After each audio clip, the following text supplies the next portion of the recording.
Good afternoon, everybody. I would like to call this meeting to order. I would like to begin by acknowledging that we are in Treaty 1 territory in the traditional homeland of the Métis Nation. My name is Marla Billinghurst. I am the chair of the panel this afternoon. To my far left is Mr. Ed Sawatsky. To my immediate left is Ms. Gisela Rempel. But also to my right is our secretary this afternoon, Ms. Kelsey Harrison, and the City of Winnipeg assessor, Ms. Tanya Sharp. We will be hearing applications for revision of the assessment roll in accordance with the Municipal Assessment Act. The matters for which revision is requested have been described in each application, and we will limit discussion to those matters. The statements that applicants or the assessor make at this hearing are sworn testimony, and anyone speaking to the matters must be sworn in. Be advised that comparisons of assessments of properties are not considered evidence of market value by the Board of Revision. The Board of Revision is appointed annually by Council and is independent of it and the City Administration. It makes its decisions on the basis of the evidence provided at this hearing and issues a written order that will be mailed to all parties as soon as possible. Please note that the board's decisions with respect to an application may be appealed to the Manitoba Municipal Board if the matter pertains to assessed value or classification, or to the Court of Queen's Bench if the matter pertains to the application of exemptions from taxation. Should you wish to appeal, information on how to do so will be included with the board's order. With respect to the hearing process today, I will confirm the matters to be addressed with each applicant following the swearing in. We will then have the assessor's testimony, followed by questions that the other applicant may have, and then the applicant's testimony followed by questions. Each side will have an opportunity to summarize if they wish. Once all the evidence about an application has been brought forward, the applicant may leave. The process will repeat for each item on the docket today. The session will close after all the applications have been heard, and the board will deliberate in private and make its decision. You will receive the order by registered mail as soon as possible. As information, all public hearings are live streamed, recorded, and will be part of the public record. Okay, so we're going to start with, to begin today, we will start with number 20 Winestock Place.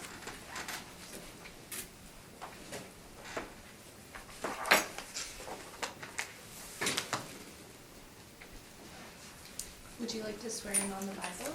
Could you please state your name? I'm sure.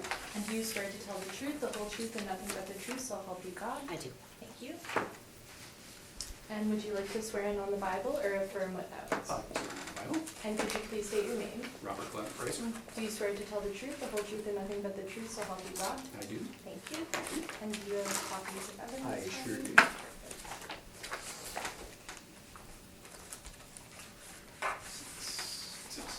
I only need 5. One is for yourself. Thank you.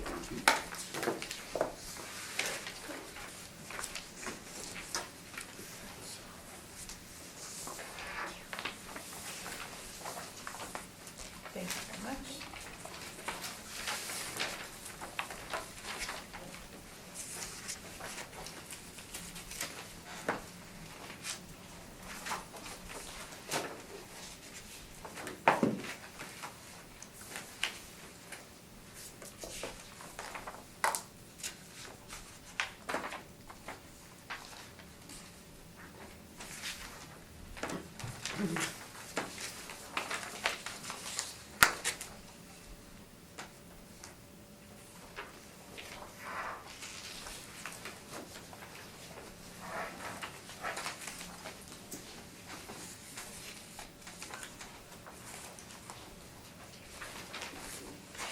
Madam Assessor, whenever you're ready, please go ahead.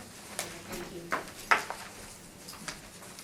The subject property is parcel ID 050004728000, 20 Winestock Place. It's located in neighborhood area 324, which is the Templeton Sinclair area in the northwest end of this, or the northwest side of the city. It is a one-story home, 2002 built. It's 1,798 square feet with a full basement finish. It has 3.5 bathrooms, central air, fireplace. It has an attached multiple car garage, and it also has an in-ground pool. It's located on a lot which is 10,022 square feet.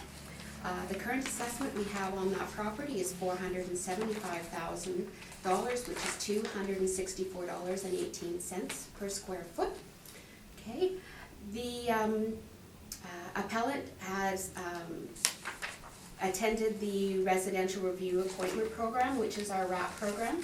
The property was reviewed at that time by another assessor, and at that time it was reduced from $492,000 to $475,000. That's under the recommendation at the bottom, just so you don't have to jot it down. So at that time they looked at the property and did reduce it. The comparables, as you will see, are all significantly older than this property. Just in this particular area, this 20 Weinstock is one of the newer properties. So to find a one-story property of 1,800 square feet of this age was very difficult. So you'll notice that all four properties, 1990, 1985, 1978, and the fourth property on Ambassador has been updated, as you can see, by the 1978 to 1993. That's where we've added the effective age because that property has been updated. You'll also notice that comparable number 4 also has no basement finish. The other 3 comparables do. All of the lot sizes of the comparables are smaller, ranging from about 6,500 to 9,000 versus 10,000. Okay. So these properties, although coming in at a range that the sale price is lower than the property that we're looking at, the subject property, the prices, when you look at the age of the property, the missing basement finish, that the only property that has a pool is comparable number 3. So the subject property and comparable number 3 both have pools. The other 3 do not.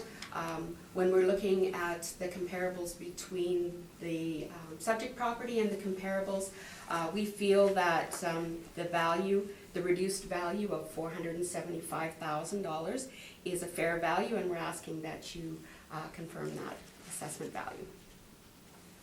Okay, thank you very much. Mr. Swansky, any questions? Is the applicant? Oh, I'm sorry. Sorry, do you have any questions of the assessor? Yeah, the assessor today is Tanya Sharp, correct? Yes. Okay. And when was this information available to me as a homeowner that you've provided? It's available online. They release it as soon as they release the sale, so I believe it was online as of October 2018. Okay, which would be referring to the attachment I put in sales data for the market region Templeton Sinclair. What I'm referring to is a specific list of comparators, because it is different than the list of comparators that was provided by Marla Donalovich. Correct? So I provided, what I'd like to know is why the comparators keep changing. The assessment is not necessarily based on those 4 comparables. It's based on all of the sales that take place in the area. These are just examples of properties that support your value. The values that were used at the residential assessment were chosen by another assessor. I believe I did review those. Some of them were an older sale. Just let me grab my old file here. Yep. Yes, 2 of the properties, one was from a sale from May of 2015, and one was from a sale of October of 2015, so we try to pick sales that are a little bit closer to the date. Also, the comparables that were used at RAP, there was one property that was 1,700 square feet. The other properties were all under 1,500 square feet, so they were significantly smaller than the property that we're discussing. So when I looked at the properties, I made a judgment call that the comparables that I felt were more significant were the ones that I presented. Is there a particular reason the city assessment department changes the houses compared to within the 2-year periods? So for example, in 2018, you sent something out on 2016 sold values in 2020, or currently, you sent something sent out on 2018 values. You're saying that you're comparing to the entire list within the Templeton-Sinclair market area. So you stratified from the city, you stratified to neighborhood, and you stratified to what I would describe as, I guess, as a sub-district. Why would you not stratify on price points within that so you have comparables instead of looking at something from 79 to 83 to 02 to perhaps 2015? I'm not sure I understand your question. Why do you keep changing the houses you compare to within a 2-year time frame? I believe I answered that. Okay, we'll get into my presentation shortly then.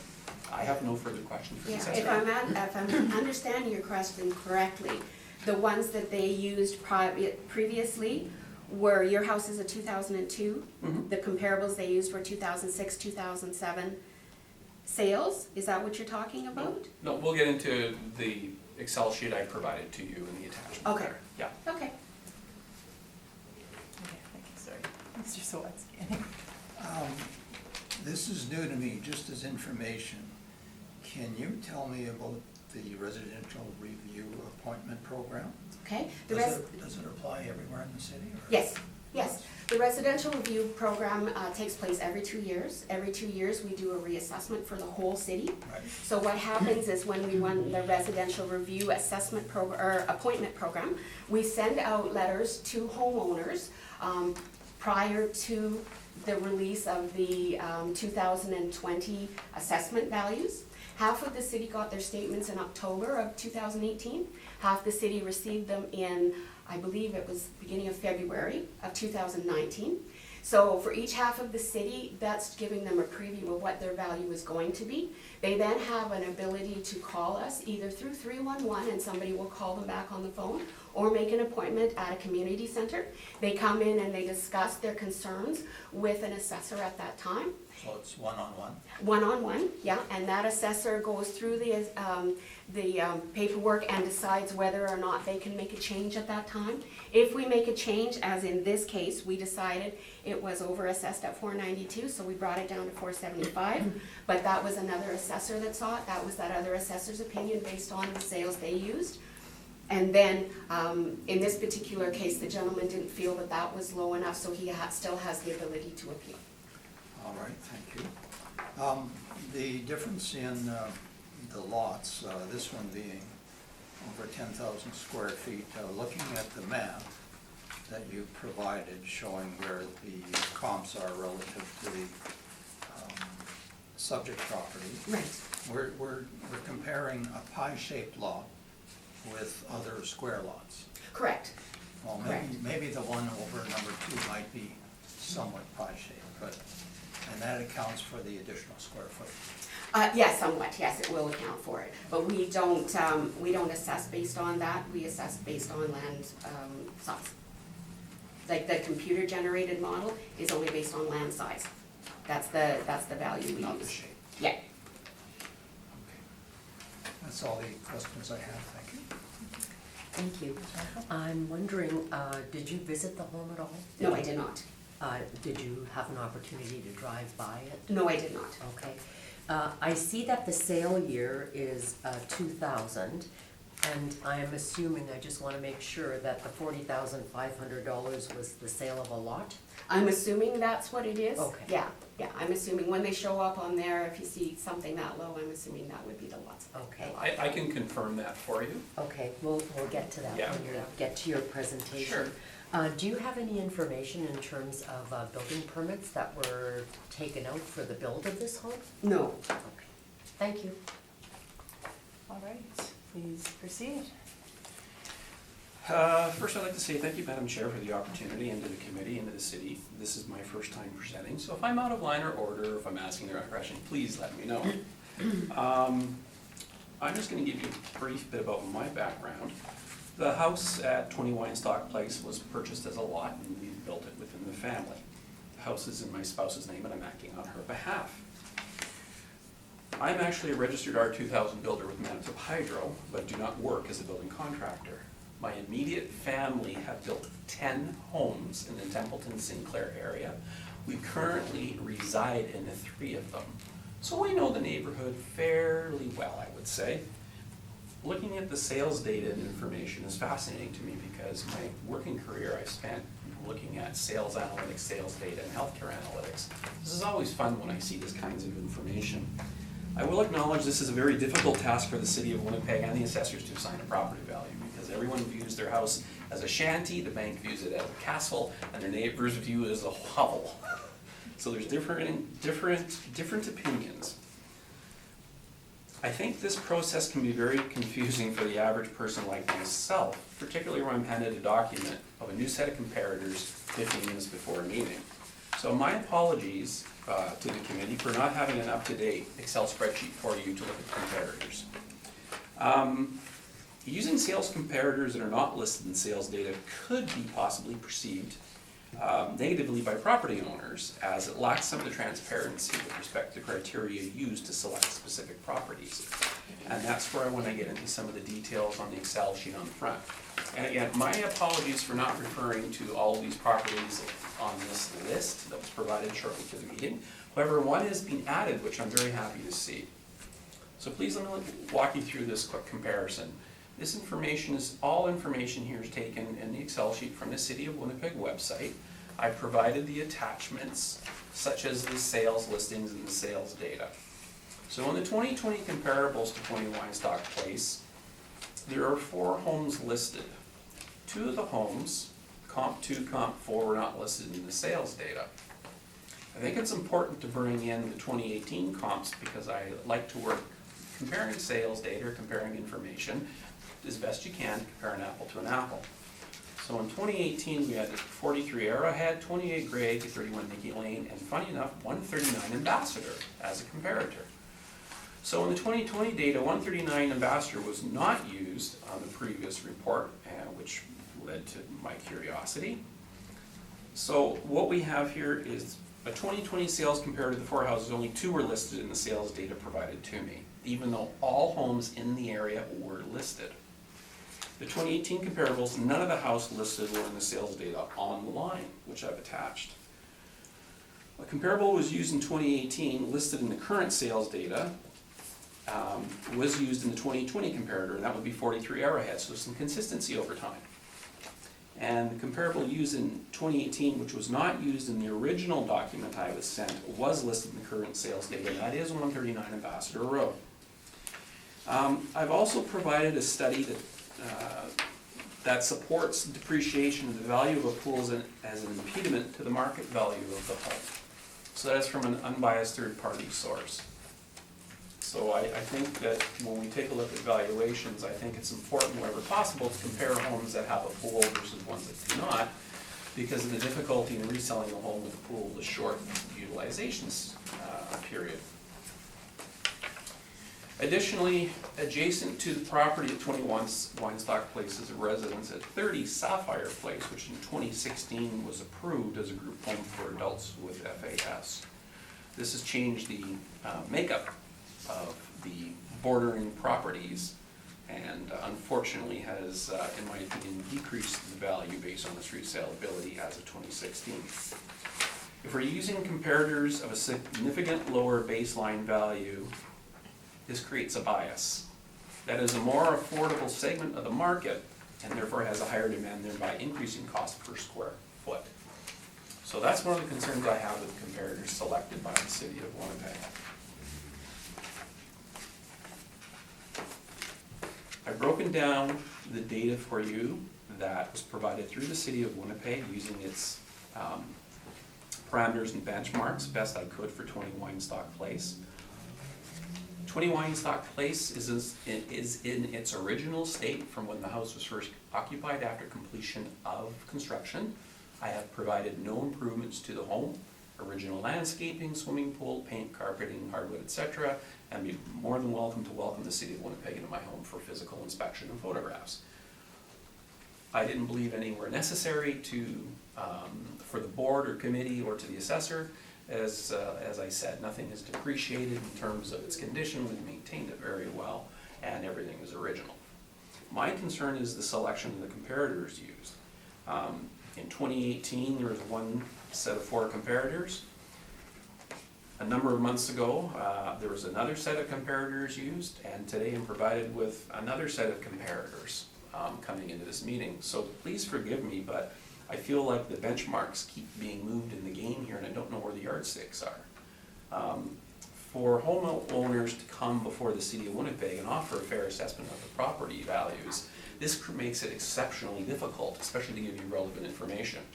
I understand you want to look at all the homes within the Templeton, Sinclair area as possible comparators because of the sales data, but when you look at market supply and market demand, with the price range of homes going from $200,000 to upwards of $700,000, $800,000 in the vicinity, you're not comparing an apple to an orange. I have no further statements to make other than the information I provided. There's additional information at the bottom of the Excel spreadsheet here that I thought was relevant. City of Winnipeg projected rate of growth is 0.15% per month for a 3.6% average. PricewaterhouseCoopers estimates the gross domestic product growth in Winnipeg specifically, 2016, 2.6%, 2.2% in 17, and 2.3% in 2018. We've also seen the impact of new mortgage rules introduced, a negative 7% drop in 2018, the first quarter versus the first quarter of 2017, impacting the marketplace. And again, full depreciation is provided through the study. I'm going to leave it at this point up to the City of Winnipeg because I'm not sure which comparators are going to be used exactly to determine the value of this house. All I can say is it was much appreciated to have the opportunity to appeal the decision, the original assessment, which was significantly higher. I have a 2%, according to the latest information, it's a 2% increase, assessing the house currently at $475 or $264 a square feet. I still believe that is high. I would say realistically, based on the information I've been able to access through the City of Winnipeg and information provided, I would argue for a 1% increase versus the previous period, nothing higher. That's my statement, and thank you for the opportunity.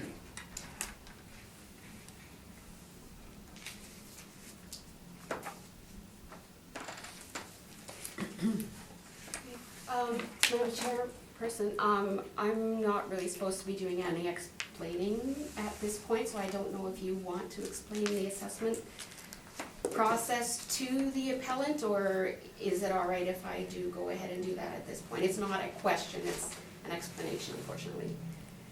Go ahead. Okay. I think you could explain it. Okay. So assessment is done in the City of Winnipeg every 2 years.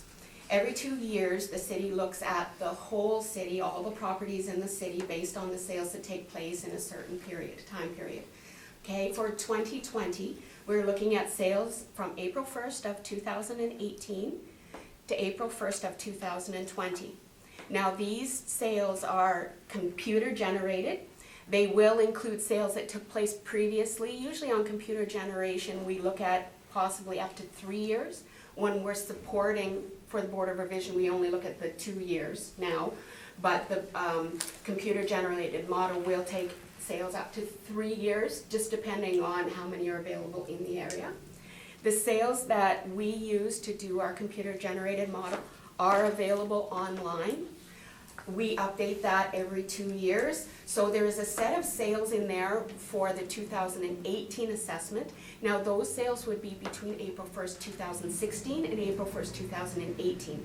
2020 is based on April 1st, 2018 to April 1st, 2020. So the change between what we're using for 2018, 2019 is based on the fact that we're using 2 completely different sets of data. There could be some overlap in that 2020 does have a tendency to go back a little bit into the 2018 by 1 year. So if there's a later sale in 2016, it may have been included in our data because 3 years will encapsulate a little bit more data. So that would explain why we don't use the same comparables each time. It's a completely different set of data. And the assessment value is based on all of those sales. The information is put into a computer database, And then it's adjusted for size of lot, size of property, age of property, number of garages, all that Okay, information. I think everyone. Yeah, Do you as have long any- as you Do you have any understand. questions for the applicant? Okay. Do you have any comparables that you feel your property is comparable to? I have provided you with an update in the spreadsheet in terms of adding the property, which you added as of, to my awareness, as of yesterday or today at 139 Ambassador. It was my understanding that it was not expected I would provide you with a list of comparables. Having said that, I'm more than happy to give you a list of suggestions. In the past, when I've appealed at the local level, my suggestions for comparisons were rejected for various reasons. So for example, the neighboring property at 24 Weinstock Place has a similar size lot, similar size house, quality of construction as I've been inside the home, yet is assessed significantly lower than my own. Right, So, and would have been rejected because we do not compare assessments. We only compare sales. right, Right. and I totally understand that. So I would say that it is not up to me to say these are the comparators you should be using, because if in fact, I guess my concern is to assess a home that is neighbor in mind, you're using different sales for different houses. Every house is being assessed to a sale, correct? So every home in the No. city of Winnipeg is. Okay. No, Okay, we're just, to questions asked. She asked a specific question, if you brought in any No. comparable sales, the answer is no. No. Okay, Okay. do you have any other? yeah, what are you basing your evidence for a 1% increase? I'm basing it on the market conditions in the 2018 sales period. I'm looking at supply and demand, I'm looking at that price point in the marketplace, I'm looking at the lack of the demand for that stock of housing. It's a 5-bedroom house, as the city of Winnipeg is aware, and there's not the demand for that property. Okay. Are Based you aware that the average increase in that area was 2%? Yes, I'm very well aware of the average increase in that area. Okay. My concern is that this is not a housing stock that is at the average price point in the market, which is much more accessible to members of the general public looking to upgrade the housing stock. The market size shrinks significantly after the $400,000 price point. I think it's proven the sales of City of Winnipeg sales data. Okay. Any No, further no questions? more other questions. Okay, thank you. Mr. Swart. Well, you've seen a bunch of comparables, Yep. previous and current. I will ask the question, is there one comparable that you've seen that has been provided by the city that you think best reflects the value of your house? In the history of looking what I've been provided in the mail, for example, I have not seen anything that really matches up 100%. It's a very difficult thing to do. In that area, there's limited housing stock of that age with swimming pools. Now, having said that, Ambassador is an older section. It's an older home, a smaller lot. Totally understand that. There are newer homes around Nicky Lane, off of the Swales Avenue area that would be much more acceptable as a comparator. When I looked at the 2018 list that I was mailed, to me that made much more sense than looking at the list I was provided in the mail a few months ago. But there's no one. I can't say without actually knowing quality of construction, what they've done to the home, for example. As I've indicated, I'm an R2000 certified builder. My house is built on steel beam, it's on piles, it's exceeded a number of the R2000 specifications. I can't make that comment about my neighbor's house at 24. I don't know. I can tell you at number 8 Weinstock Place what took place, because I built number 8. So I can't say there's any one comparator. All right, thank you. Any other questions?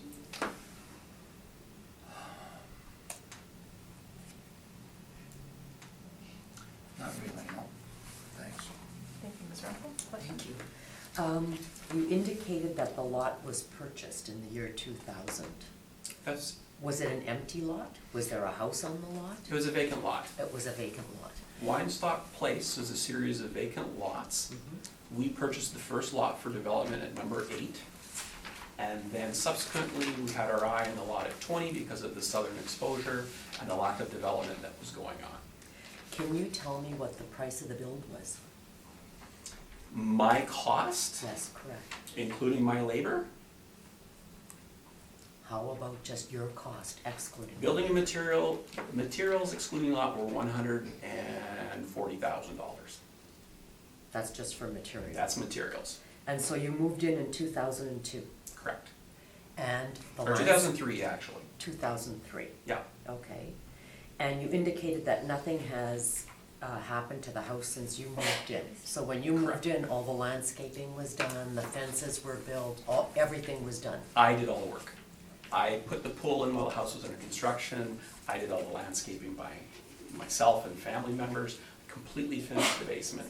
So when we moved in, you unlocked the door, everything was finished in the house, in the front, and the backyard. Does the $140,000 include the materials for the pool? Yes, it does. Now, what I don't know is you said that you thought a 1% increase would be fairer than a 2% increase.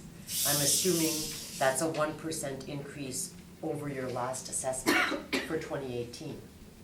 But I don't know what your last assessment was for 2018. Oh, okay, is it not here in the spreadsheet? It was Sorry. 466. 466? Yeah, 466 there, yeah. Okay, Yeah. thank you. Yeah, 1% over that number, you're correct in that assumption. Thank you, those were all my questions.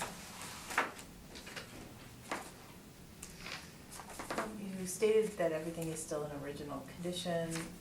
Did you bring any pictures or anything? No, no. Okay, My house is open to the city of Winnipeg for inspection.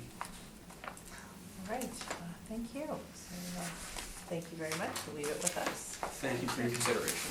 Sorry, excuse me. I was first on the docket representing Altus. I'm just asking for confirmation. For the Templeton property, Altus Group, Sorry, which property? for Altus Number Group? one. It was the first on the Templeton. list after the 15 ones. 1340. Oh, That's, sorry. 1340 Wait, Templeton. Okay, sorry. Yeah. There, sorry, I was looking at Meadowcrest. That wasn't highlighted. Yeah, Sorry, I didn't know you were here. Not Like, with me. I'm gonna have to grab the brief from outside.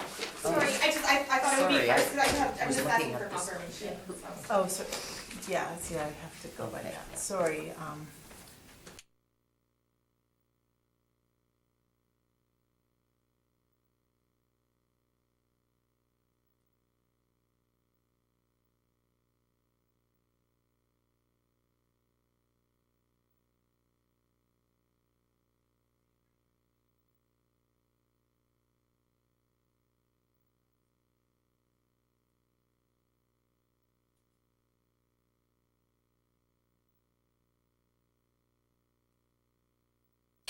all right, 1340 Templeton Avenue.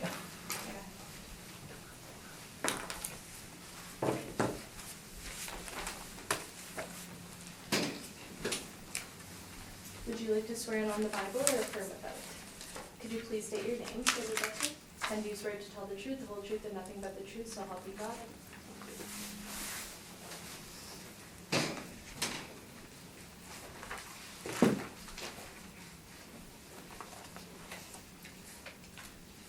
We proceed when you're ready? Okay.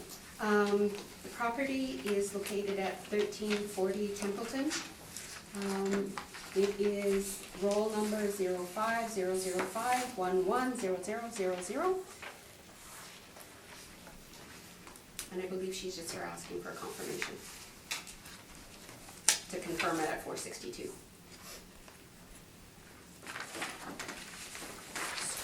Yes, there's gonna be a supplemental use sheet, so.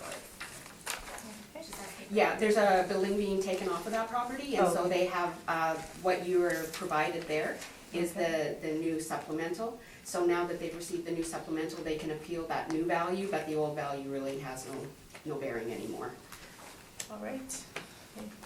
Thank you very much. Good afternoon.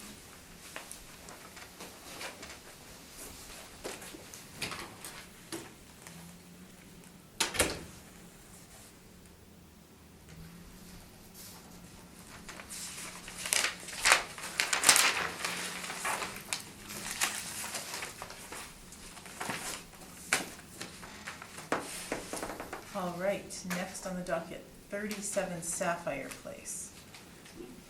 All right, please come up and have a seat.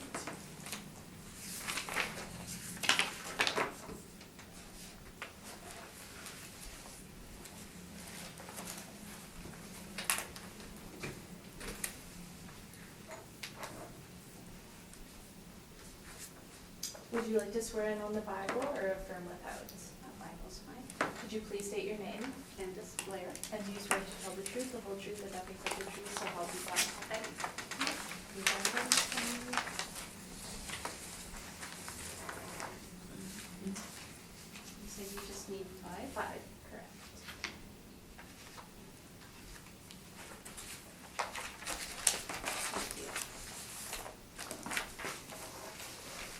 Thank you. Thank you.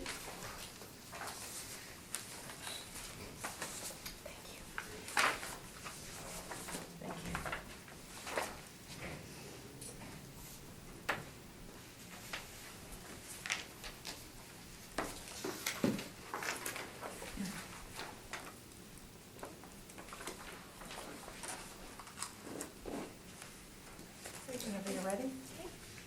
Subject property is 37 Sapphire Place, parcel ID 0500482800, located in 324, the Templeton Sinclair area. This property is a 2-story property built in 1988, 2,229 square feet, basement finish. It has 3.5 bathrooms, air conditioning, fireplace.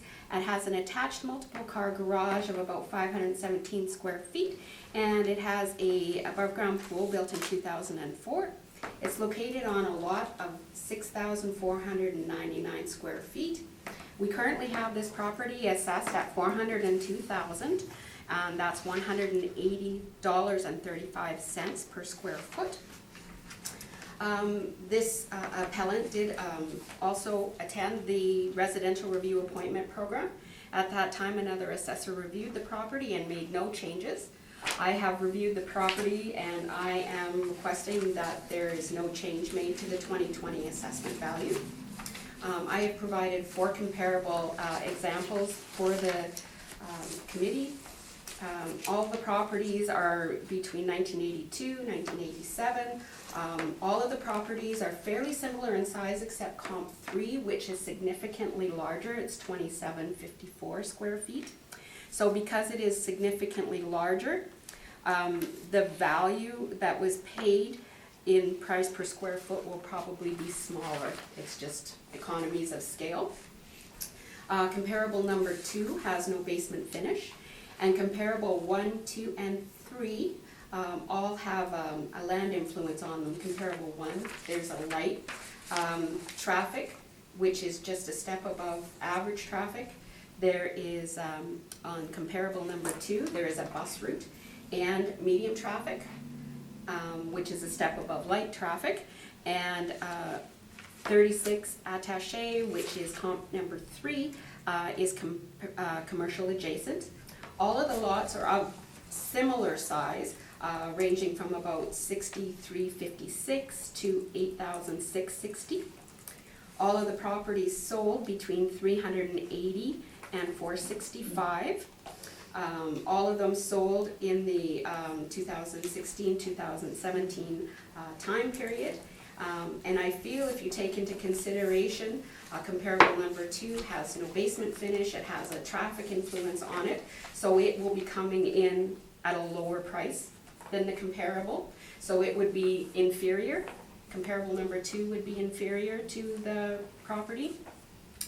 And comparable number 3, due to its size, would be considered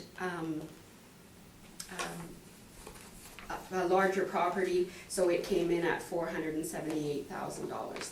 I believe that the comparables support the value that we currently have on the property, and I'm asking that you confirm that value. Thank you. Questions for the assessor? Yes. For the comparable number 2, it has no finished basement.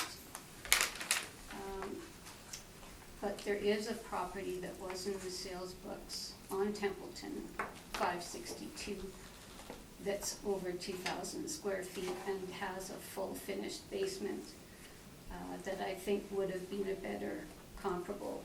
Right. Even the lot size is more comparable. Right. so. And I didn't use that comparable because it took place in February of 2016. So it was significantly older than the property sales that I have here. So I tried to use the more recent properties. About a year difference, I beg to differ whether. Right. I try not to whether use the sales that are 1 year more than difference- 2 years old. None of these should be older than 2 years old because they're all in the sales books for that period, correct? The sales books that I have access to, I don't know what you have access to, but what the public sees is within that 2-year time frame What the public that has relates to this assessment. is an access to all the properties that are used in the database. As I explained earlier, sometimes they do go beyond 2 years to complete the database, but I generally do not use anything over 2 years old. But my point was, even though this is February 2016 and yours was June 2017, they are adjusted for, the square footage is time adjusted. Okay, With the sale well, I think price. you asked her why Right. she So didn't my use point it, and was- she told you. Yeah. Okay, thank you. Also noting that the other properties are significantly larger square footage. I have brought my own comparables, which I'll get to Great. in a moment. I do have a question that isn't related specifically to what was just presented, but I have a question about how living area is calculated on a residential home in Winnipeg. It's based on the square footage on the outside measurement. More recent builds are usually we use the building plan if we have it. And I'm assuming in this case in 1988 we had copies of the building plan and we would have used that. Specifically, what I'm wondering is, on the second floor of my home, it's smaller than the outside footprint suggests, Yes. because there's a vaulted ceiling over the main entryway and at the base of the stairs all the way through to the kitchen. Yes. It's roughly an area of 200 square feet. What I'm wondering is the city counting that as square No. footage on the second floor? No, Then no, then the square footage is incorrect. no. Well, I can This tell living you, area. the square footage that we have for the property, on the main floor, we have 1,220 square feet. And the second floor, we have 617. And then there's an area over the garage of 370 square feet. So that's where the additional area on the second floor comes from. This property is actually kind of in between a 1-story, 2-story, and a 2-story. But we assess them all the same based on square footage. So I believe what she's asking is why is it being called a full 2-story when there is an open area in the second floor? Yes. It's because of the additional area over the garage. No, that's not what I'm asking. You just said that you were taking the square footage from the exterior measurements, and the exterior measurements on the second floor include this dead air over top of the Sorry, foyer? I believe she said on older houses unless they had the plans, and she said if they, for a 88 house, they would have had the plans. Yeah. And I'm And as I saying, explained, the main floor, we have 1,220. The second floor, we have 617. So it is about half the size, but then we have to add on the area over the garage, which is 371 square feet. That's where we get our totals from.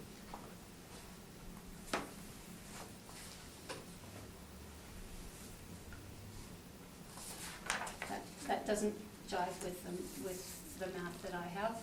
I think the square footage is out there about 200 Well, if square you feet. provide that information to us, we can review it, but we don't have enough information to review it right now. We're going by what was provided to us by the builder. Well, also you had a fellow come out and actually look at my house 2 Right, weeks but ago. he didn't measure your house. No, but I expressed to him at that time that I felt the living area was not correct on my house. Right, and I looked into it and it appears it is according to our calculations, so it's just a difference of opinion. But if you provide your information, we will look at it. Okay.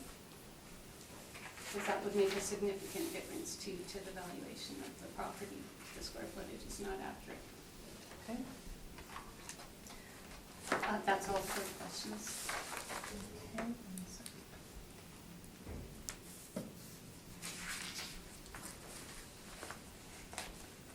Oh, sorry, I do have one more question, if it's not too late. Sure. The assessment roll that they're suggesting of 402,000 is higher than the average of the comparables that they've provided, so I'm kind of questioning why that would be. Because we don't base it on averages. These are just examples to show you where we're getting the value from, but the assessment value comes from every sale that takes place in the city. Okay.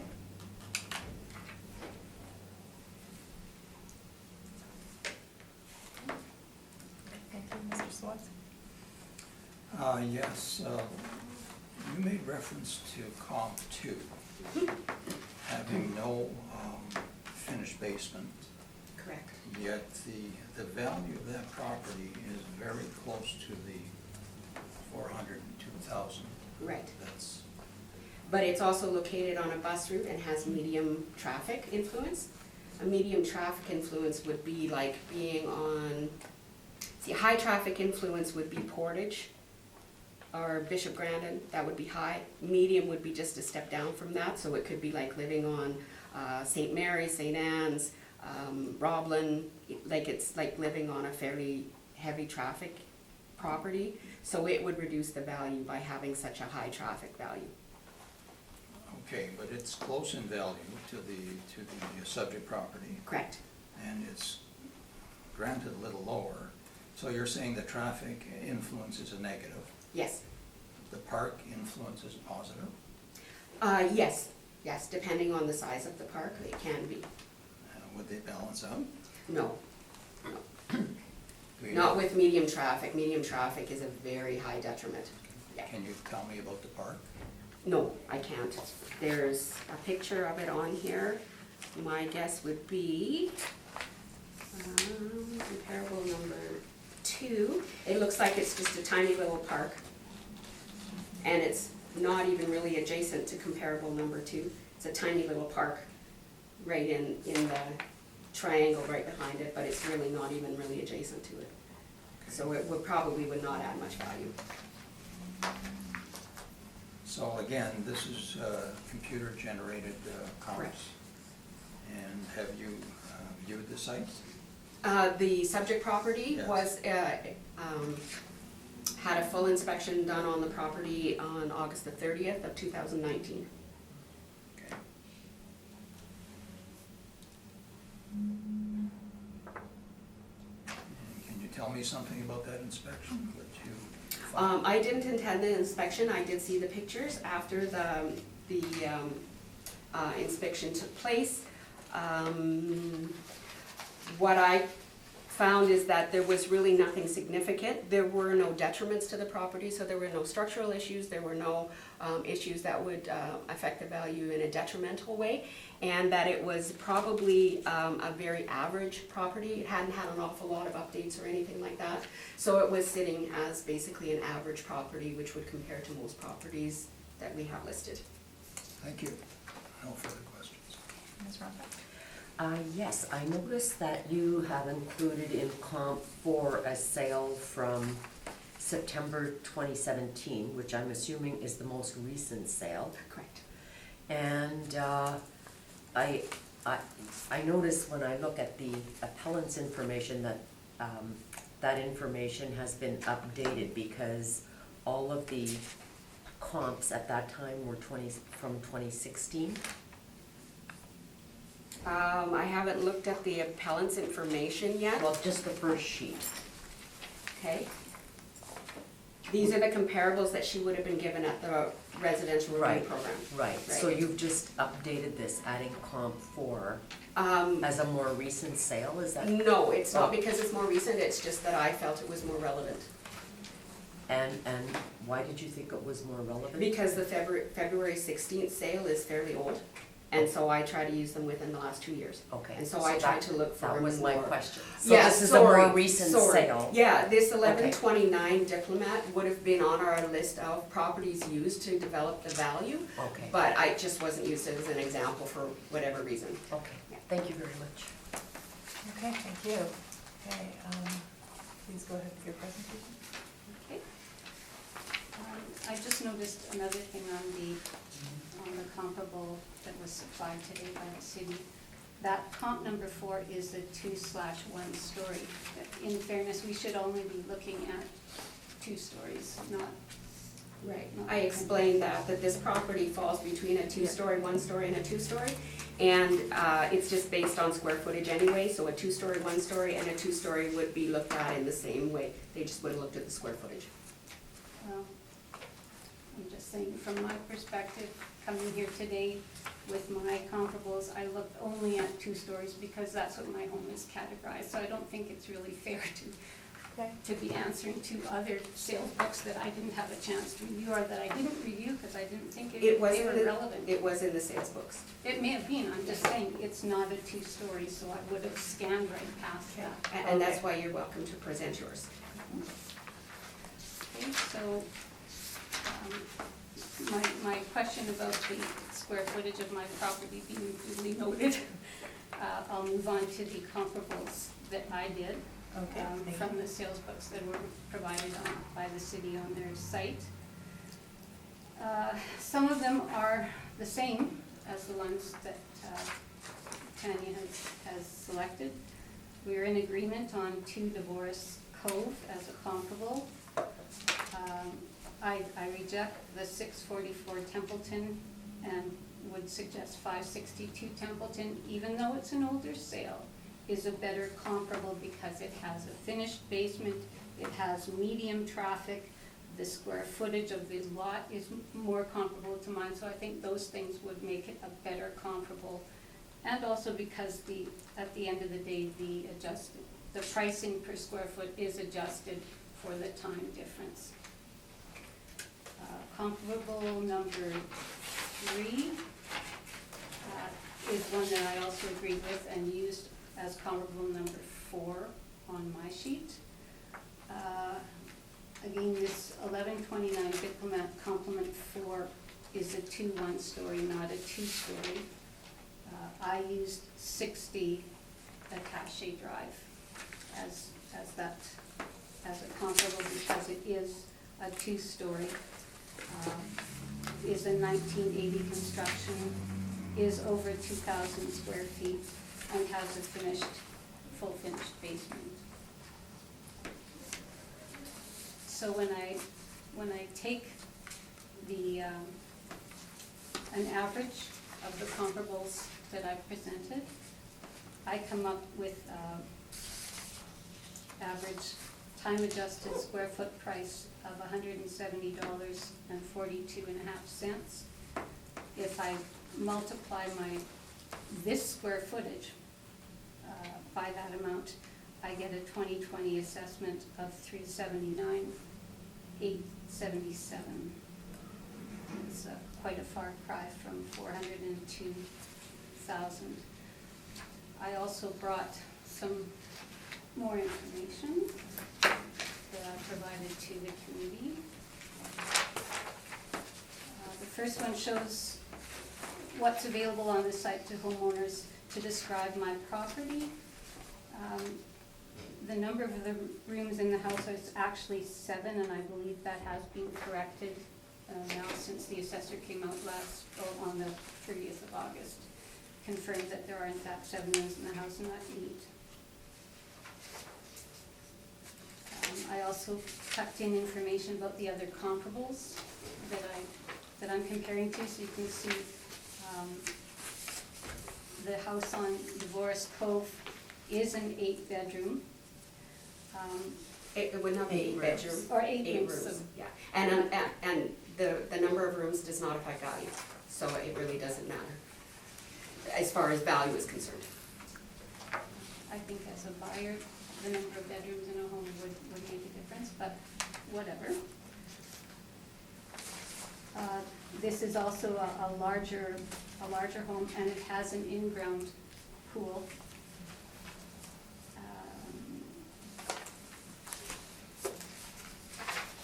Then the property at 562 Templeton that I used in my assessment, it's again over 2,000 square feet. It is a two-story, built in 1985, 7 rooms, air conditioning, fireplace, attached garage, and very comparable in size to my lot, so I felt that was a very good comparison. 60 Attache Drive is granted a larger home, a two-story, built in 1981. This one has 9 rooms, air conditioning, fireplace, and attached garage, all that my home has, and is a larger lot. And then the 36 Attache Drive, which appears on both my list of comparables as well as the cities.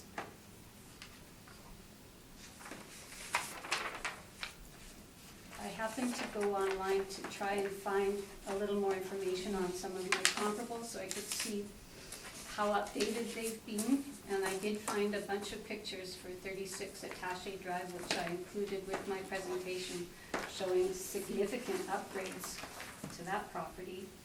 Like it's had a full-scale makeover from what I can see.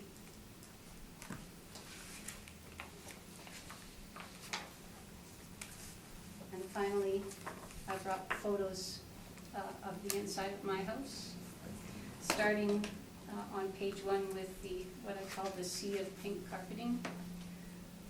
I have had a realtor out to assess the home, and his main concern with the saleability of the home had to do with that pink carpeting.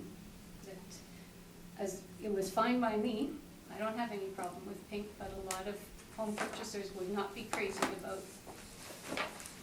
pink carpeting throughout the house. On the next page, there is also mismatched flooring throughout the rest of the house, starting with the laminate flooring in one of the second floor bedrooms, vinyl sheet flooring in the ensuite bathroom, different vinyl sheet flooring in the second floor main bathroom. The transition from the front entranceway to the base of the stairway goes from vinyl flooring to parquet flooring. Transition from the landing into the living room is parquet to carpet. It's a continuous living room, dining room. You go into the kitchen, so there's again more vinyl sheet flooring. And then step down on the next page into the family room, which is beige carpet. And then coming out of the family room into the entrance from the garage, there's again more vinyl sheet flooring.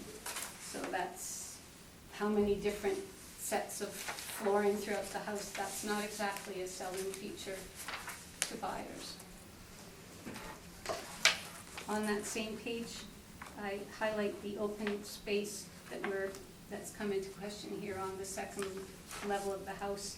You can see from the view from the top of the staircase, from the main entrance, and the view from the kitchen, that there's a vaulted ceiling, bunch of airspace there that should not be considered as square footage on the second floor, but it has to be for that number to be what it is. On the next page, it's got the original textured ceilings, stippled ceilings, which are out of favor these days, not what modern home buyers are looking for. On the basement staircase, you can see that it's been clawed up pretty bad. That section of carpeting would need to be replaced, or would devalue somewhat the renovation on the basement level. There's a broken pane of glass in the door to the kitchen. Chipped and stained countertop in the second floor bathroom. Again, you see that's original bright countertops. On the next page, there's some photos of a back room where we had a sauna that was in the house when we bought it. At that time, it was quite a nice area, but we had to replace the furnace, going from a mid-efficiency to a high-efficiency, meaning they had to run a bigger pipe through that room. And the only way to cover it, or my husband's solution, was to just drape some fabric over it. But now it's pretty much used just for storage because it's a real dust collector. And the sauna's rarely been used since the furnace was done. Further down, I've got some more pictures again of the original counters and cabinets from 1980s. More on the next page. That scallop woodworking over the sink is definitely screams 1980s, and there's no tile or backsplash in the kitchen. On the last page, many of the doors and windows have been upgraded in the home, but the original doors and window in the kitchen are from 1980. Finally, there's a view of the screened-in veranda and deck and above-ground pool. On the last page, I'm showing the view from our deck across the street. The neighbors across the street have a direct sight line into our deck and pool from their main and second floor front windows. Our next door neighbor has a nice view from their second floor front and side windows. And our neighbors to our side, several doors down, have a full view of our backyard. So we're okay with it, but some people might object to not having more privacy. Finally, the above ground pool, I wasn't sure when it was installed. I guess they've gone back and pulled the permits, and it is 2004. The average lifespan of an above ground pool is 10 to 15 years, and it can be up to 20 or more with expert maintenance.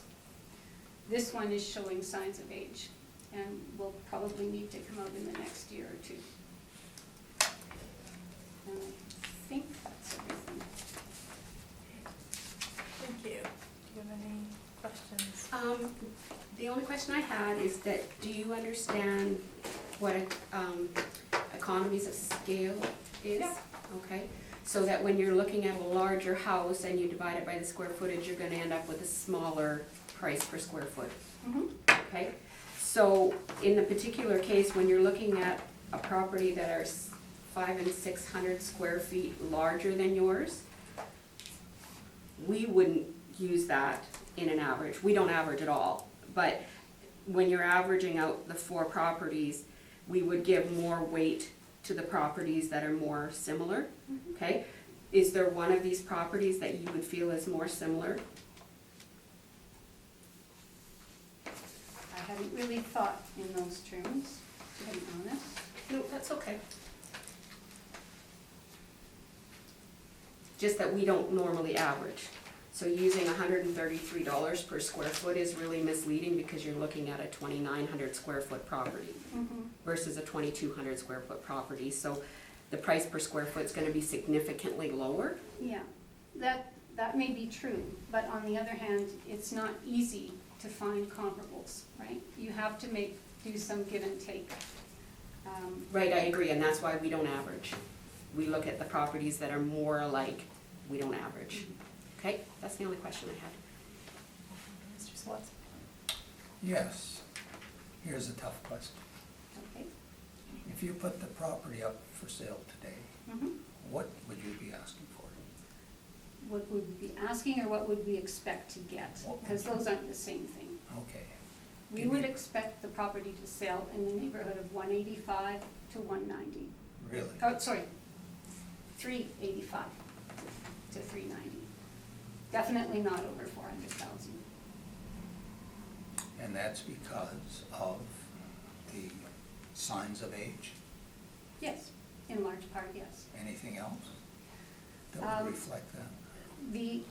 It's how the area itself goes.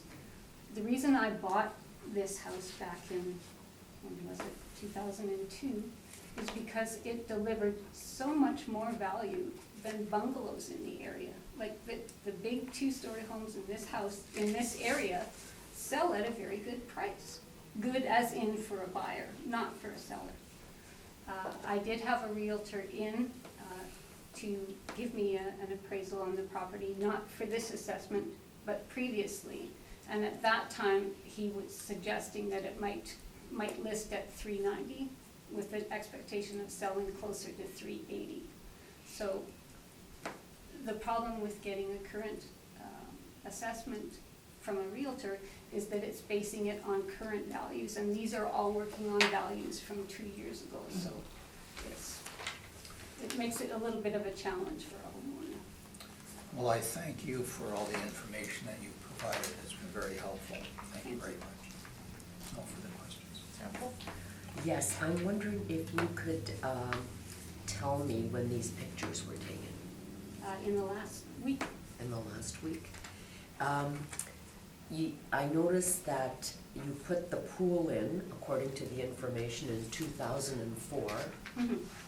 And aside from the furnace, have there been any other upgrades to the house? Shingles, Well, landscaping? I don't know that I'd call it an upgrade. Some things that need to be replaced have been replaced. As I indicated, the windows, the majority of them have been done. Okay. The furnace has been done.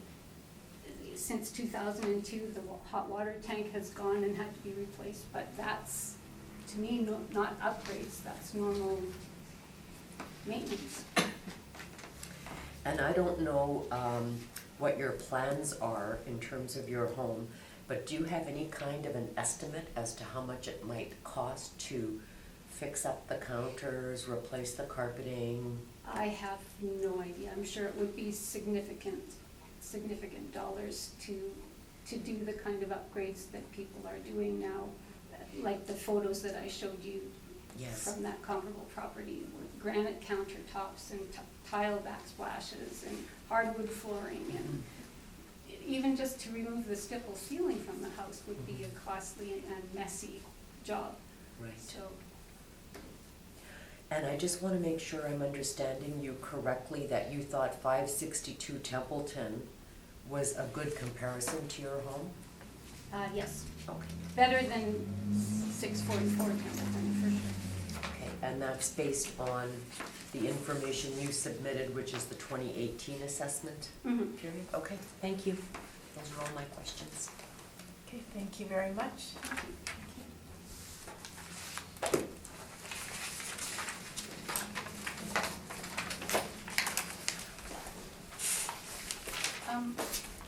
Sorry, I just have a question for Tanya. What would be the process to have the square footage of the house confirmed or redone? Do you know? Do you have, something that you wanted us to look at that shows that it's not that value? Or not that square Well, footage? yes, but I'm not an expert, so what I'm Okay, asking is perhaps how. you could give her your number and she can call you at a later Yeah, I date, can because call we you. still have a number of properties on the docket today that we have to get through.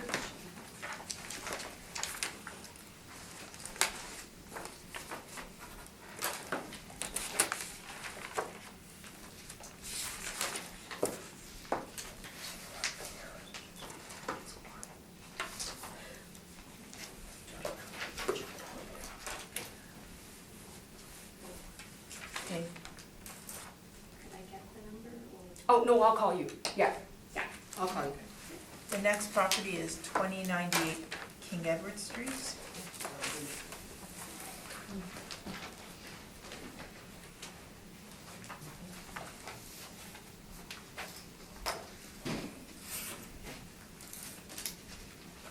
Would you like to swear in on the Bible or affirm the vows?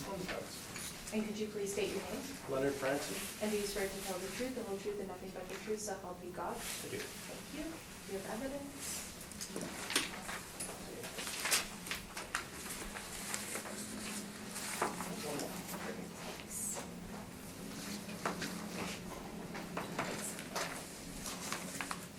Thank you.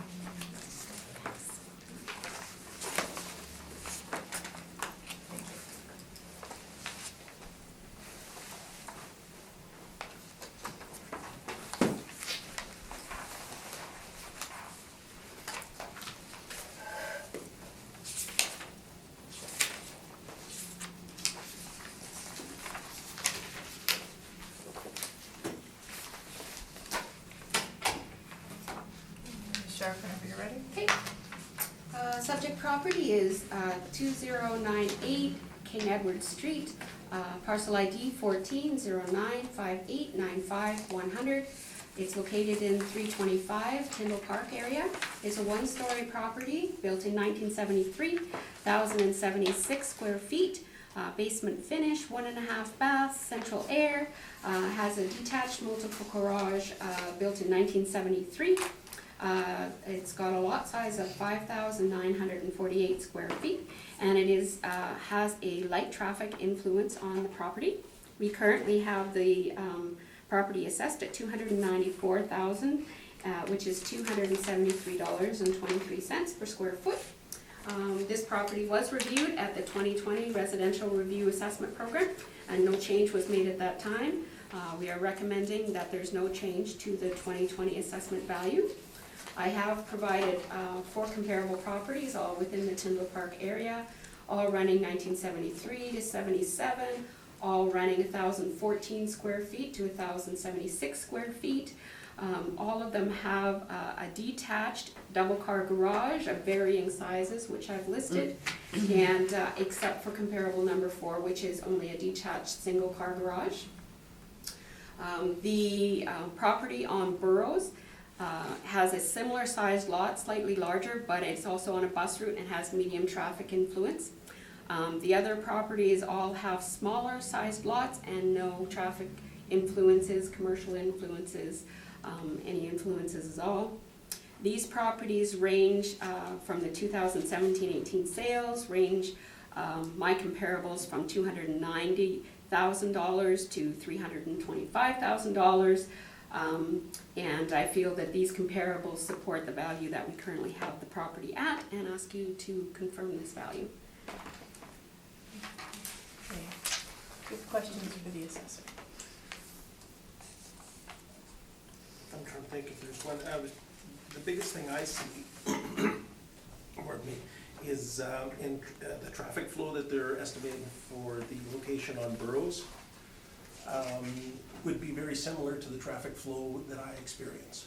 That section of Burroughs is actually somewhat diminished in traffic compared to the others further east on Burroughs. And also my influence at where I'm located is on the corner of King Edward on 2 houses off of Manitoba. There's a 4-way stop at that point. So the traffic that I experience is from 2 directions there, from 2 streets. Plus the 4-way stop, you always hear the cars Okay, starting so- and taking off. You'll have a chance to give your evidence in a minute, but do you have a question Oh. for it too? No, it was just, Okay, so, it was just a traffic question that I had, if it was seeing it as comparable, sorry. okay, so. To see it, well, the traffic influences are put on by the department based on traffic influences, but we wouldn't look at it as an individual house basis. We would be putting it on based on areas. And so generally, Burroughs is a busier street than King Edward Street, and that's why that would show that way. Not in that area. That's all I'm saying, okay. Okay. Do you have any further questions for the assessor? No, I'm thinking what she said so far is correct. Okay. Do you see any paperwork from when the assessor came in and inspected my house? Yes, they did a full inspection of December 2019. Or, sorry, December 2018. Correct. Yeah, and that information was taken into consideration. It was. Yeah. See, I couldn't find that out. Nobody, when the inspector came, looked around the place, took into some things into consideration as far as I thought, but after that, I did not receive any reply as to whether this number was based on that inspection or not. Yes, if they would have found anything in the inspection, they would have changed the value during the RAP program. If they would have changed anything to change the value. Right, but there was nothing to say that they took, the reason I'm here in part is because I didn't receive anything that said that that inspection had been considered. If it was done, it was considered.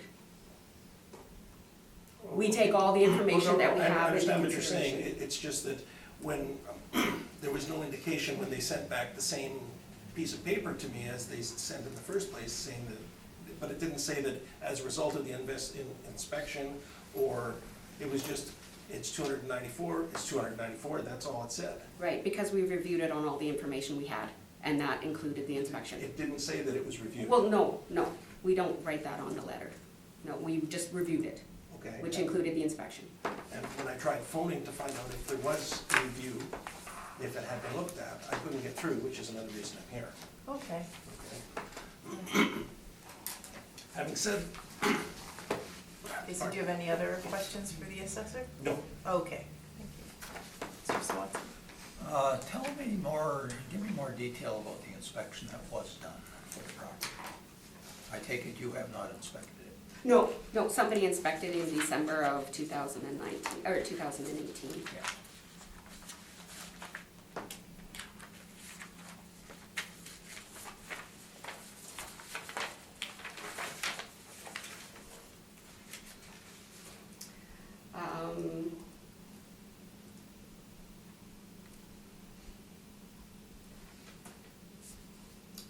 I mean, I can read every word, it's just some of it's probably not necessary. I met with Leonard on December the 12th and performed a full inspection. Pictures are on the Y drive, which is where we keep all the pictures of all inspections. As per usual, homeowner requested that no pics of the bedrooms, but they are average size and fit the quality of the rest of the house, with no walk-in closets or en-suites. Bedroom trim, floor and windows are all original. Went over and confirmed building attributes, which means we checked to see that we had the right number of bathrooms, the right number of all that information. With the only thing to add to the record was that there are 3 bedrooms, which does not affect the value. We would have, it's just for our information. When asked about the renovations, he said that he replaced some of the windows in the house, but the rest of the house was original. He also mentioned he redid the kitchen floor with the vinyl in 2017, but the rest of the kitchen is original. He said he did not, no renovations to the bathroom, and it was original. Wood stove is still in the basement, but no longer works. When asked about serious issues with the house, he complained about a few months ago he had to stake the sewer line because of cracks and clogs. So this is what they would have taken into consideration when they did it, so they would have just basically called that property an average property. No upgrades and no significant detriments. And does the applicant get a copy of those inspections? No, He doesn't. no. Thank you. No further questions. I have no questions, thank you. Great, okay, thank you. Mr. Francie, please go ahead with your presentation. Okay. One of my questions was that, let me just go to my list here.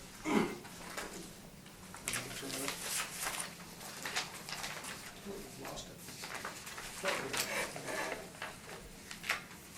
See, part of it is that it went from $275,000 on the last evaluation up to $294 on this evaluation. I was wondering why it went up to $19,000 in value when really nothing had changed to speak of.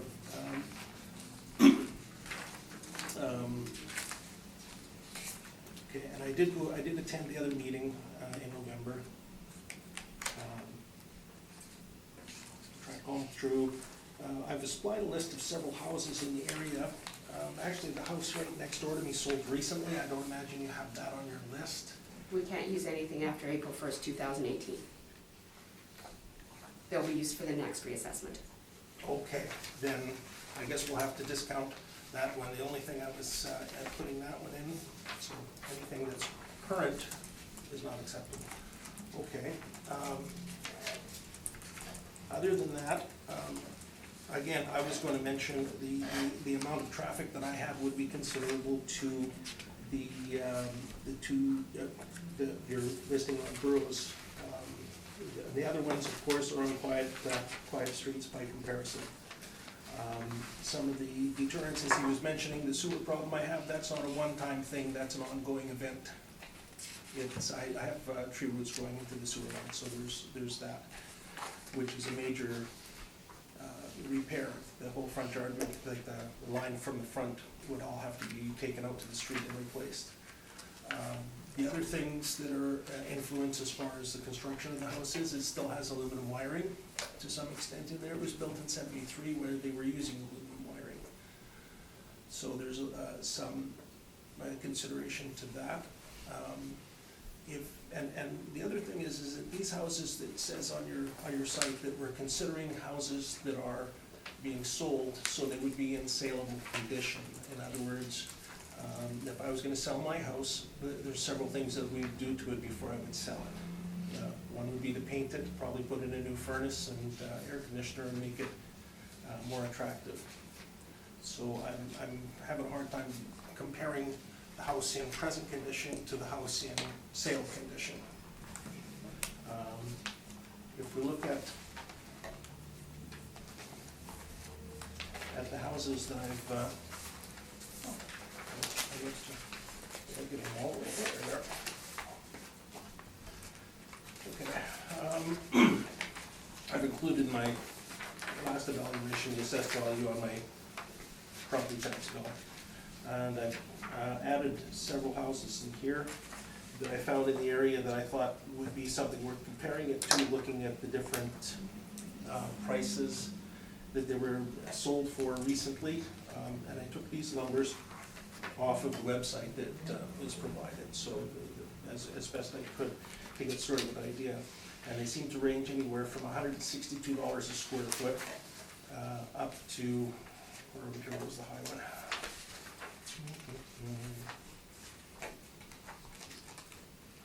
Thought I had one higher than that.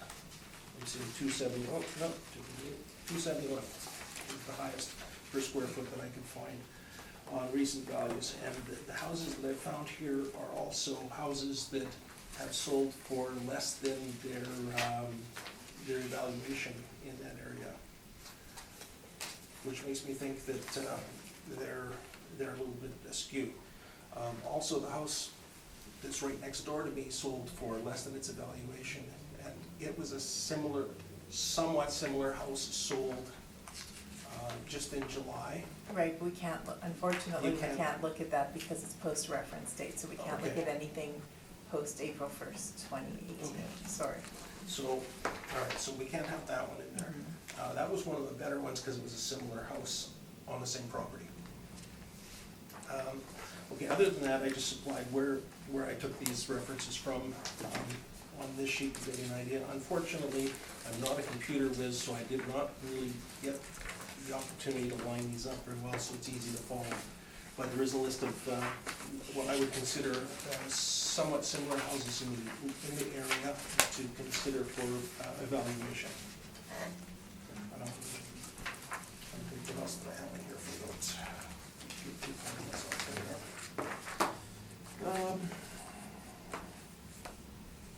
Yeah, I mean, like you said, the water tank and such like that are 15 years old. The air conditioning system itself is about 30.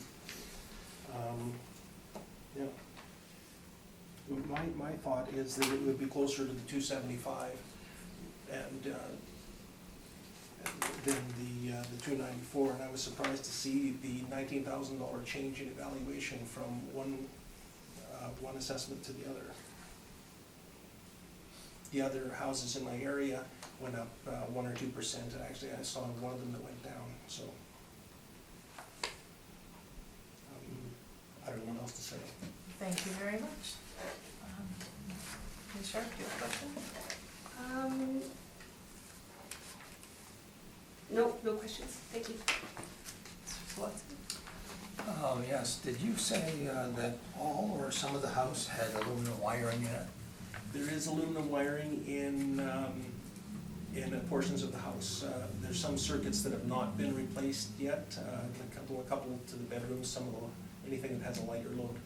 The major load, the the dryer, the stove, those have had to be replaced because of a failure. But other than that, there's still aluminum wiring in the house. Can you recall what the costs of those improvements would have been and what further costs need to be done to fix the aluminum wiring?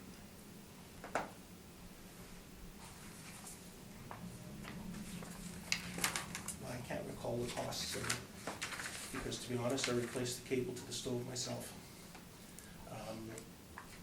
But to have it done for what's there, it would probably be a couple of $1,000s to do the upgrade for the electrical, to replace the wiring, because it is in the walls. Okay, And that's what you have done, No, that's what needs to be done. what needs to be done. A couple of $1,000s is what I would expect. About 2,000. Yep. And of course, if somebody was putting it up for sale, or new buyers would be looking at it, they'd be looking at upgrading the kitchen. Like I said, the kitchen itself is still the 1973 cabinets and stuff that way. I mean, I've maintained them, but there's still the original cupboards and cabinets in there with a low form countertop. So I mean, it's not like I've got granite or anything in there. I think it was you that indicated comp one was probably similar in terms of traffic. It Yes. seems quite similar in terms of a lot of the other factors as well.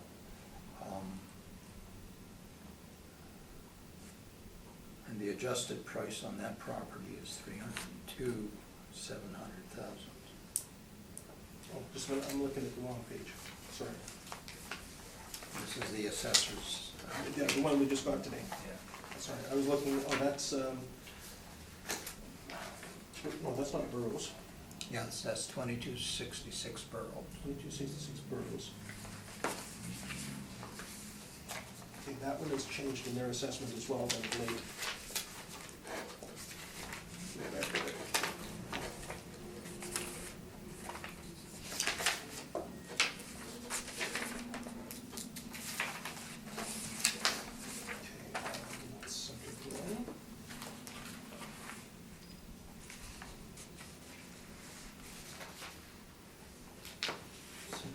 Burroughs, 2266. Oh, sorry.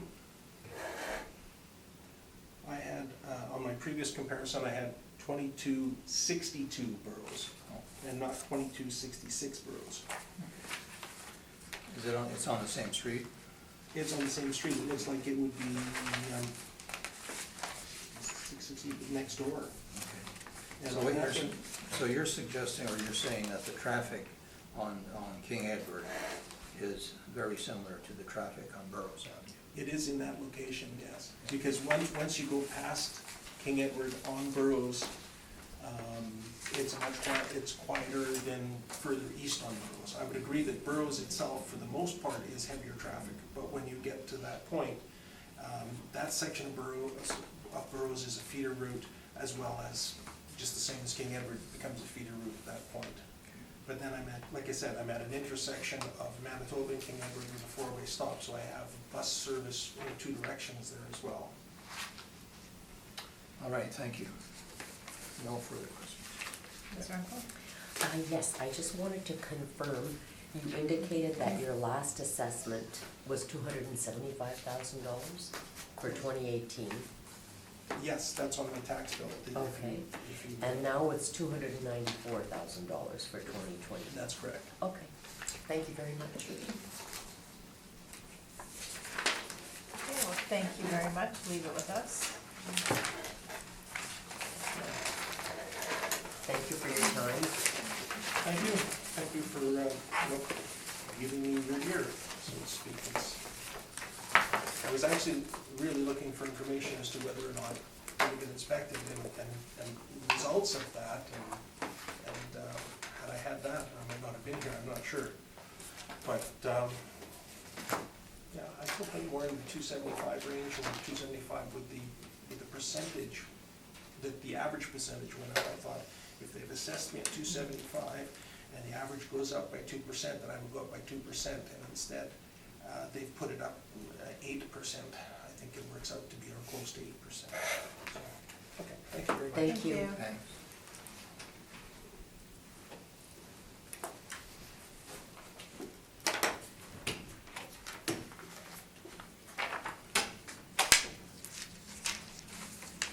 Okay, next matter on the docket is number 62, Malwa Cove.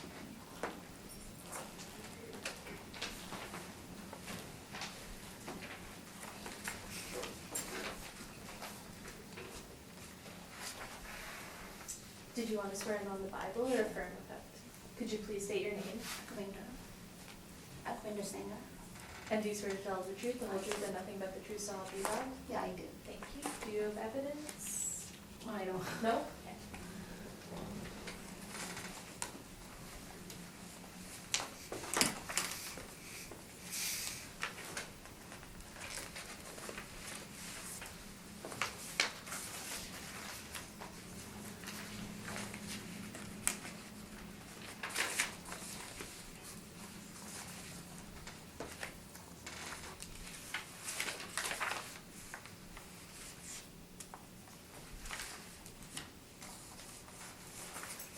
Ms. Short, please proceed when you're ready. Okay. Okay, the next property we have is subject property 62 Malwa Cove, which is parcel ID 14-100-12-8900, located in 319 Inkster Gardens. This property is being appealed for the 2019 and 2020. It is a new property that was just added to the roll.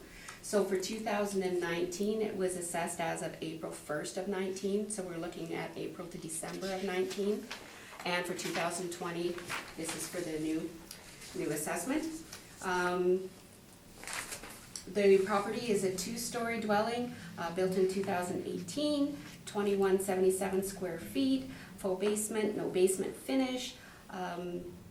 Looks like 3 bathrooms, central air, and an attached multiple car garage. We currently have the property assessed for 2019. We have it assessed at $453. For 2020, we have it assessed at $448. I have included 4 comparable properties for each assessment year because we're looking at 2 different valuation times. The 2019 assessment will be using sales up to April 1st, 2016.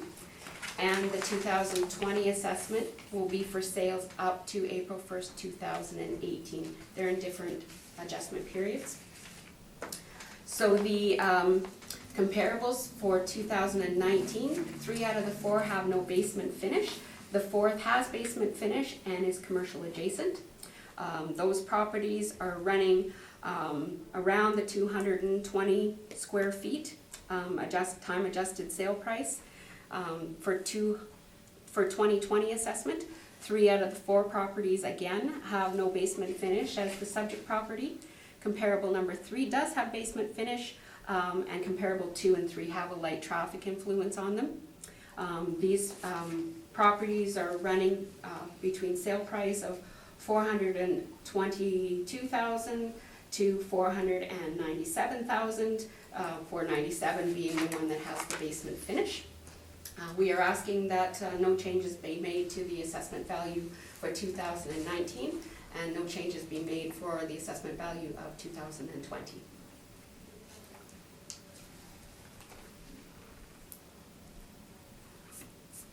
Just give me 1 minute.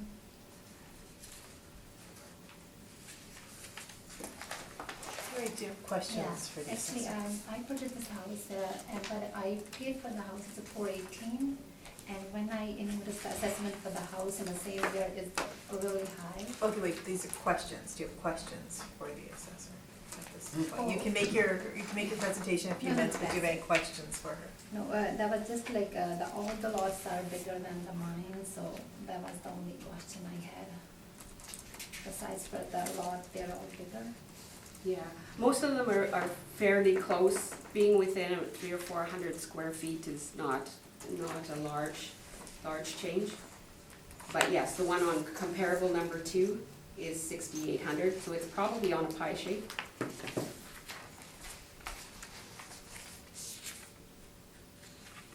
Yes, yeah, it's on a pie shape, so that'll be why it's a little bit larger. Okay, do you have any other questions? Oh, that's it, I just, Okay, you'll get a chance on minutes. Mr. Sawatsky, questions? Yeah, it's talking about pie shapes. Looks like number 4 is also pie shaped. Visually on the map, it looks a lot bigger than comp 2. So there's a difference there of 6,800 versus 4,000, and you said 97 as opposed to 87. 4,097, is that the number you used? For square footage Yes, of the lot, yes. yeah, it's at 4,087, and it is significantly smaller than the other pie shaped lot. Comp 4 is smaller than comp 2. Look at the map. Yeah, they are. The square footages are put on by plan, so we get the plans from the planning development company, and that's how they're put onto the system, so, Okay. I mean, they're based on the actual sizes of the property. When comp 2 is,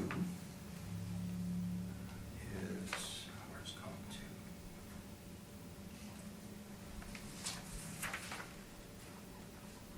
Twenty-seven Borough, Boardroom, Borough, Owl, Owl. Cove.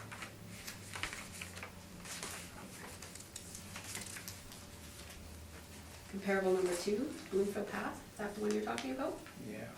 Yeah, it's up in the left-hand corner.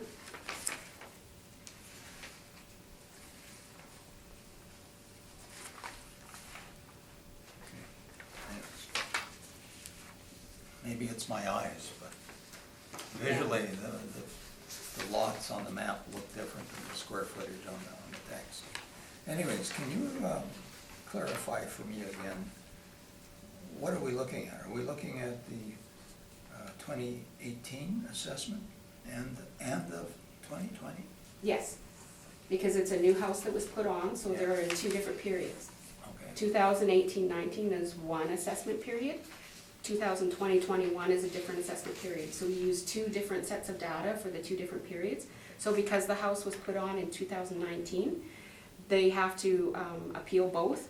So the 2019, the house was put on April 1st of 2019. Yes. So this one I'm supporting our value at 453. And then for 2020, it's just the regular, like everybody else has been appealing. Oh, I see. So they're complete, 2 different complete assessments, So is the applicant appealing both. both? Yeah. Okay, but you're saying you're staying at 453? Yeah. And 448.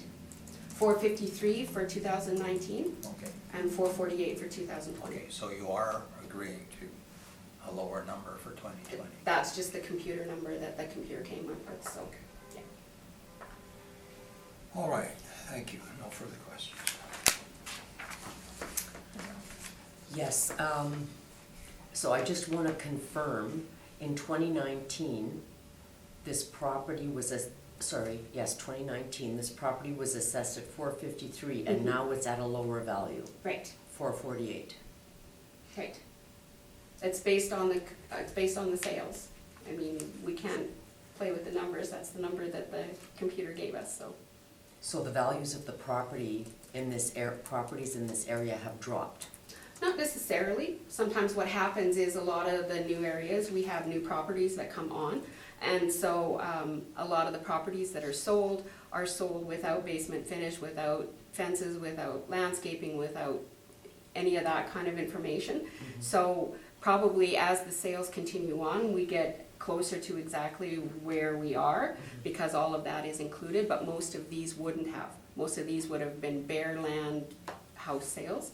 So it's just what the computer came up. It's only a difference of $5,000, which is like less than 1%, so it's, Have you had an opportunity to take a look at this property?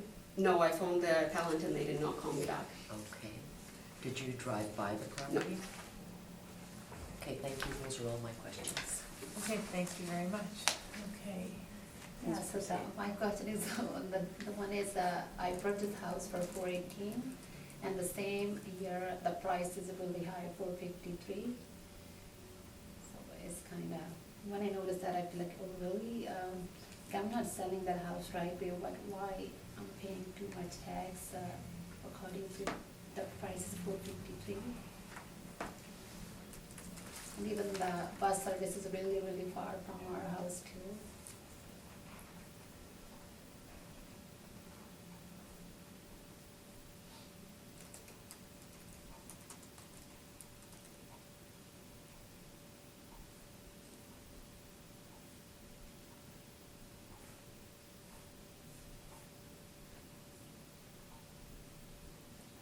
That's it? Oh, okay.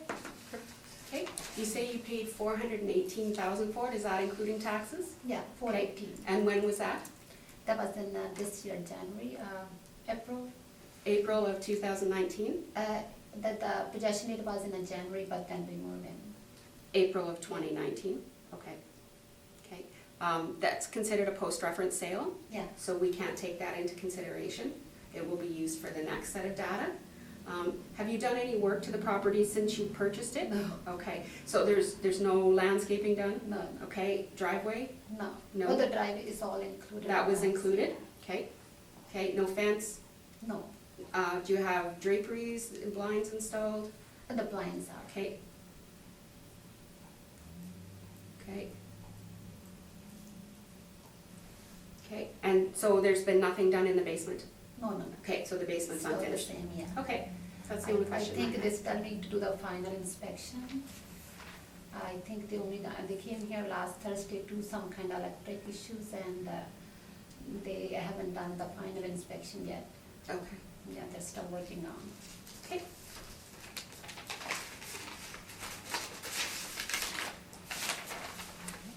Mr. Swatsky, questions?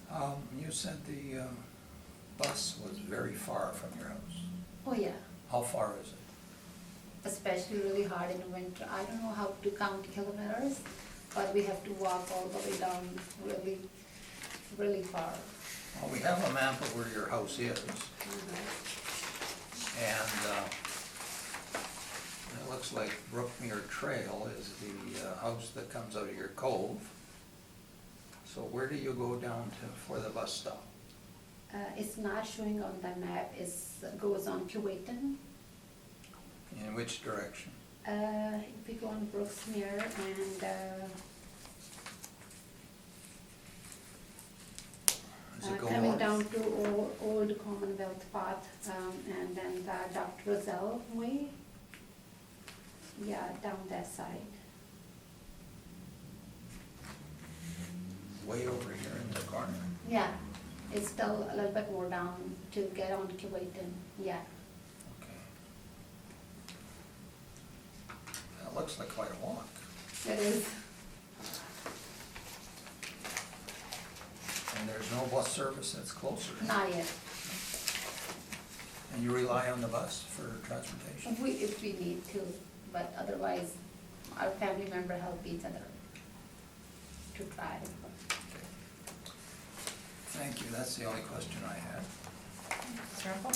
I have no questions, thank you. Thank you. Thank you so much. Thanks a lot. Thank you for your time. Thank you.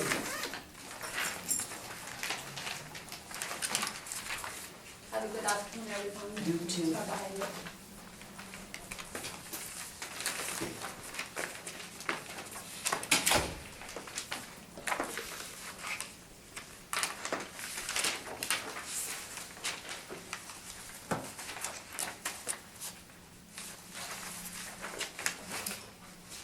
Does anyone need to take a quick?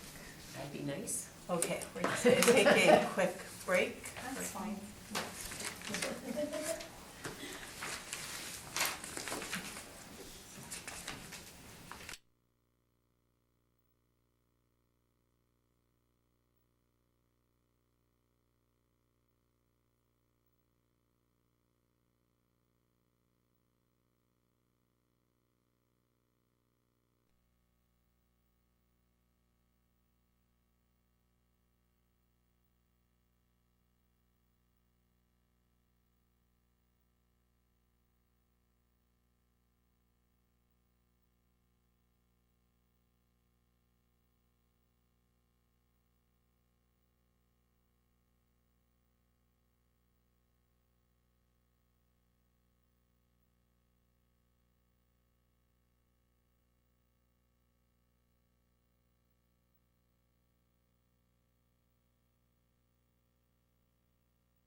Sorry. Huge purse, huge briefcase. Are we ready to read back? Yes. All right, we will call the meeting back to order. The next matter on the docket, 95 Belton Street.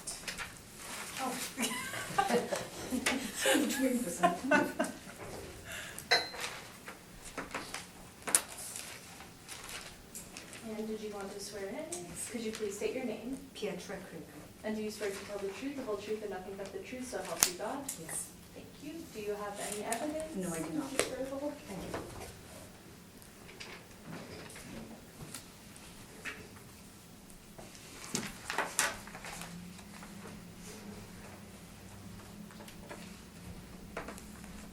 Whenever you're ready. Okay. Property is 95 Belton Street. Parcel ID is 1409818100, located in 319 Inkster Gardens area. It is a one-story property built in 1987, 1472 square feet with a finished basement. It has 2 bathrooms, air conditioning, and an attached multiple-car garage. It is on a 6,294 square foot lot. Of note, this property is located on a retention pond, so it is backing onto water. Just so that you know, you can probably see in the picture, there's a large triangular area that's missing, and that's where the retention pond is, in that area. Okay. I was unable to find any comparable properties that were backing onto retention pond, so we need to keep that in mind when we're looking at the comparables, that something on the retention pond would sell for significantly higher than something that's not on the retention pond. Okay. Right now we have the property assessed at $369,000, which is $250.68 per square foot, and we're asking that there's no change to the 2020 assessment value. I have provided 4 comparables, all again not on a retention pond, ranging from 1985 to 88, ranging in size from 1335 to 1518, all full basement, all basement finish, all attached multiple car garage, all similar lot size. Comparable number 4 does have a light traffic influence. These properties sold for between $349,900 and $376,000 in 2016-2017. So when you consider the increased value that a retention pond would give, these comparables easily support the value that we currently have on the property, and we're asking for no change to the 2020 assessment. Thank you. Do you have any questions for the assessor? Yes, can you tell me when was the last time you went to this home to do an inspection? That I can't tell you. I don't Or know. to assess it? Nothing? No. Because it's not it's my parents, my mother's home. It does not have a finished basement, it never has. Okay. Okay, I'm not sure if that would make a big difference. They also in their yard have a hydro transformer box. That makes no difference. Okay, because they're not allowed to put anything in front of it for 3 meters, which is part of the property value. The finished basement would adjust for it. The hydro transformer, there is no adjustment for Okay, that. that's fine. The reason that it's having basement finish is probably, my guess would be, I don't know for sure, is there was probably somebody out in the area doing a door-to-door, would have left a note, because we were checking for upgrades in the area. They would have left a note, and if there was no response, they would have, yes, there was somebody out there in April of 2013, left a door card and there was no response, so what they do is add 60% basement finish to the property. Okay. So- I'm most welcome to come out and check if Yeah. you want. No, and we can take it off once we've done an inspection. Okay, that's fine. And also, when I submitted the application, I had also submitted, because I'm in the process of needing to sell the home, because my mom is no longer in there. And the value based on the outdateness of the home is anywhere from $305,000 to $350,000. And that was the realtor.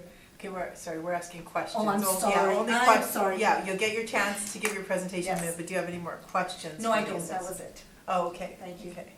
Mr. Sawatsky? You did mention the hydro transmission as an influence. Right. Okay. Um, So how much value does that pond generate, do you think? You know what, I couldn't tell you what the value that is. It depends on the area of the city, it depends on the pond, it depends on the value of the houses backing onto the pond. It makes a big difference depending on where it is. So have you driven down the street and No, looked at the houses? I have not been in this house, no. So how are we to assess the influence of the pond? Well, the comparables that I've provided support the value that it's at right now, and the pond influence would increase the value. It looks like comp number 1 must have a view of the pond, or might have a view of the pond in the backyard. Yeah, that wouldn't get because you would be looking through the neighbor's house to look into the pond. Yeah.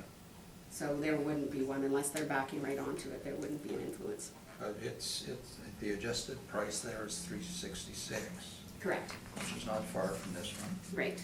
But So if then you added the pond adjustment to it, that would explain the value difference. So when we look at comp number 2, its adjusted price is $380. Mhm.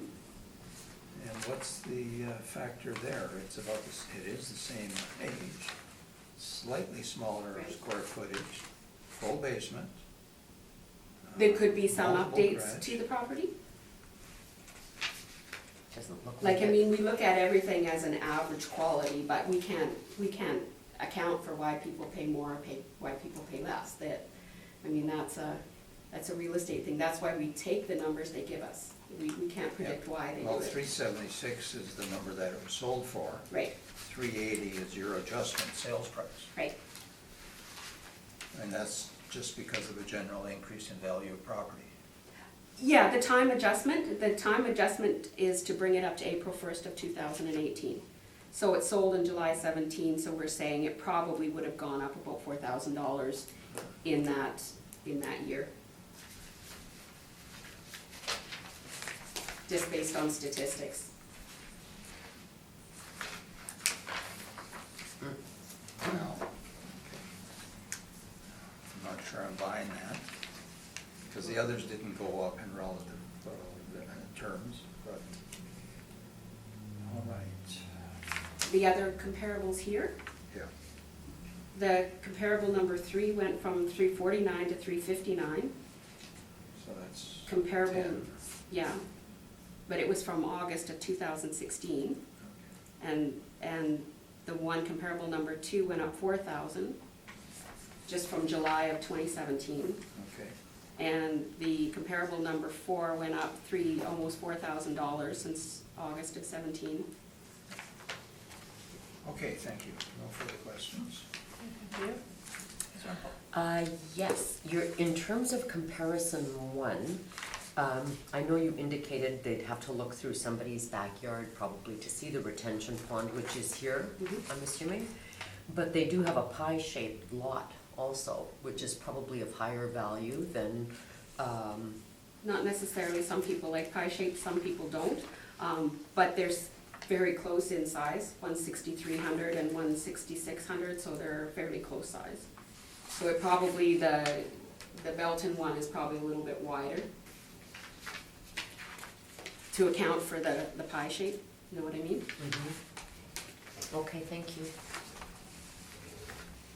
Any further questions? No. Oh, okay. Brilliant, thank you very much. Please go ahead with your presentation.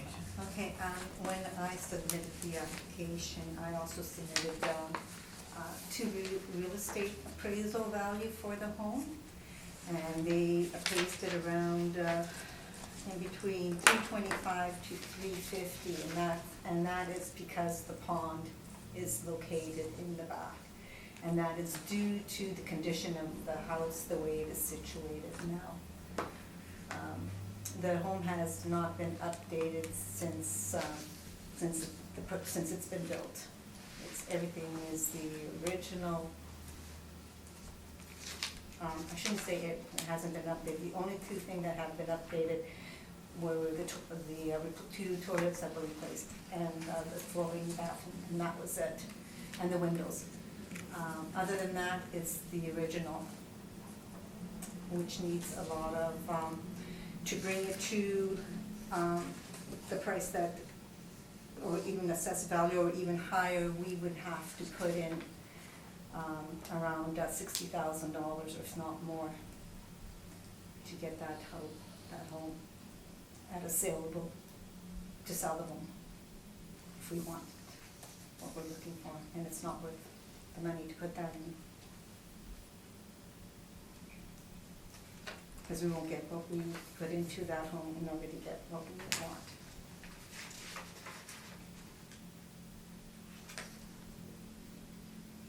Like I say, you're most welcome to come and view the house for yourself. You can contact me, I'll have to give you my number. I believe it's on the application, and we'll make an appointment and you can see for yourself the state of the home, the way it is right now.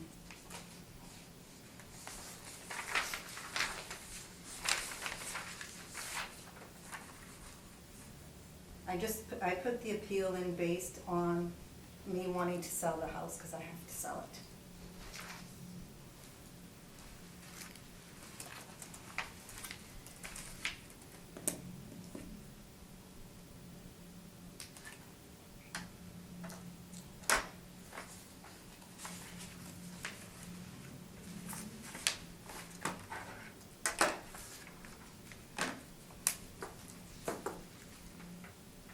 Thank you very much. Oh, sorry. Oh, are you? No, I'm done, thank Oh, you. okay, thank you very much. Do you have any questions? I do.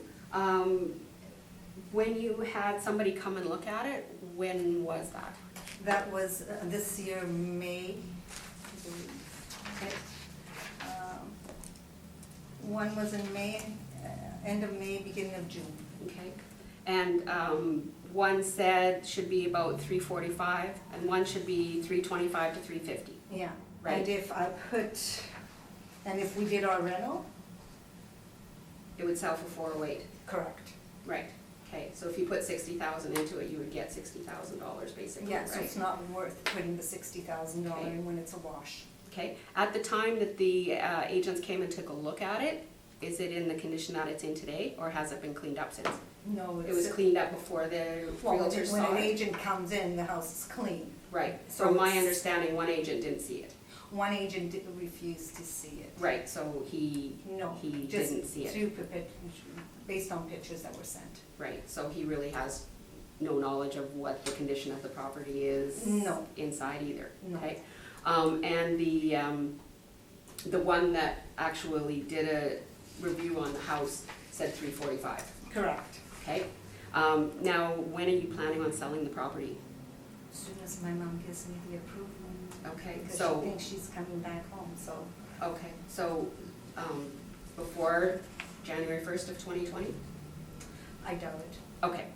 Okay, because this is referring to the assessment that's gonna be on the property on 2020, Correct. okay? And the condition that the property's gonna be in on 2020, okay? Right. My understanding is that some of the information that was given to the real estate agents about the condition of the property included that there was a problem with bed bugs, Correct. okay? But that has been fixed. That was dealt with, yeah. Okay. with, So that has been fixed, but they did take it into consideration when they were giving you a value on the house. Yes, because you have to reveal that information. Right, but it has been, It's been dealt with. okay. Okay, and so you're not doing or planning on doing anything other than cleaning up the bed bugs prior to selling it then, or prior to That January of has been dealt- 2020? The bed bugs have been dealt with. Okay. I think any other. So other than that, it's in original condition, right? It's an original done In condition. original condition. Okay, because it says here the property is an original except it has vinyl windows, and it needs some updating in the interior, paint, carpet, that kind of stuff. And then it might need a new roof. So other than that, they really didn't New roof. indicate that there were any other New- detriments to the property? Well, new roof, new fence, there's a plumbing issue, Okay, so. okay.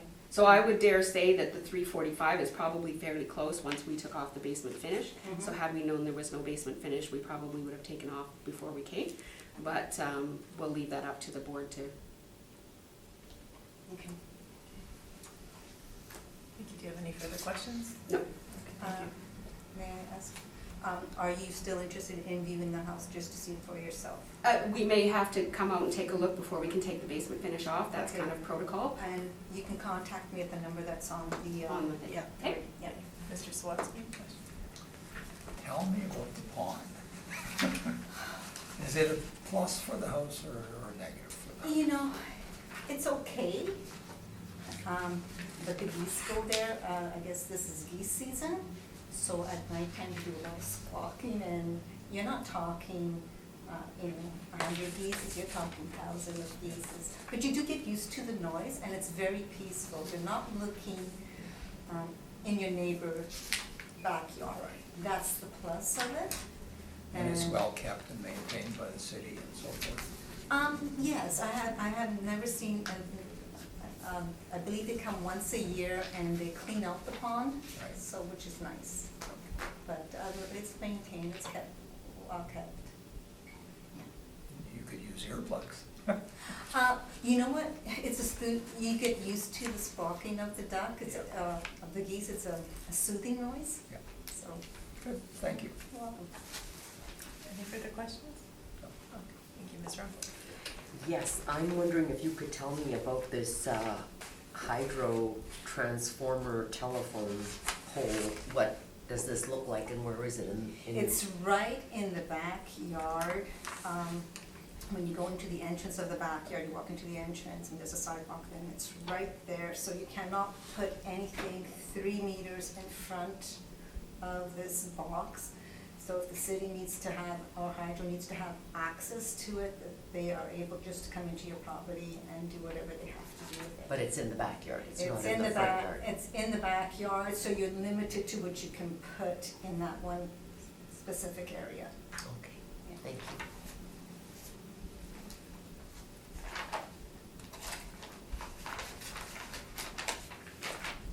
That's it for Oh, me. I'm sorry. Thank you. Okay, well, thank you very much. Thank you.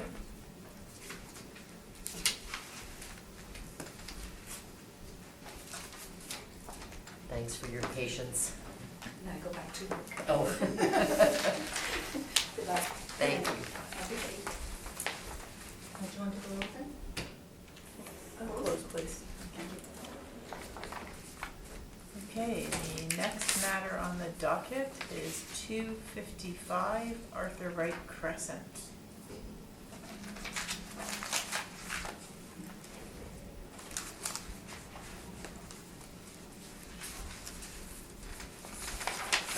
Please proceed, Rindora. It's a no-show, so we don't hear it. Just, you still have You to still read it, present, and then we make a decision. Okay, that's new. My understanding is if they didn't show up for the hearing, it was 46-2. We can't No. do that anymore, we still, you have to read it in, please. Okay. Street address is 255 Arthur Wright Crescent, parcel ID 05-007-145200. It's located in 321 Mandalay West. It is a 4-level split property built in 1984. It's on a lot that's 7,163 square feet, commercial adjacent, and we currently have it assessed at $337,000, $207 a square foot. Presented for comparables to support the value that we currently have it at, and I'm asking that there are no changes to the current value. Thank you very much. Okay, next is 20 Meadowcrest Bay. Okay, the subject property is 20 Meadowcrest Bay, 05-00378-1800, located in 322 River Grove. It's a 1-story property built in 1994, 1,285 square feet. Full basement finish. It has 3 baths, central air, attached multiple car garage. It's on a 5,822 square foot lot, commercial adjacent, and we currently have it assessed at $363,000. I have presented four comparable properties supporting we make no changes to the 2020 assessment value of $363,000. Thank you. Next matter is 82 Summerview Lane. Okay. Subject property is 82 Summerview Lane, 0500-385-1700, 322 River Grove. It's a two-story property, 1989, 2,094 square feet, no basement finish, 12,619 square foot lot with a commercial influence, which is a mobile park, and a park influence, which is just a small community park beside the property. We currently have the original assessment on the property was $479. We did a full inspection on this property and we have removed the basement finish. So the new 2020 assessment value was recommended at $449. So that's $479,000 to $449,000. And the appellant agreed to the change, but we did not have time to do a 15-1, so the email is attached with their agreement to the new value.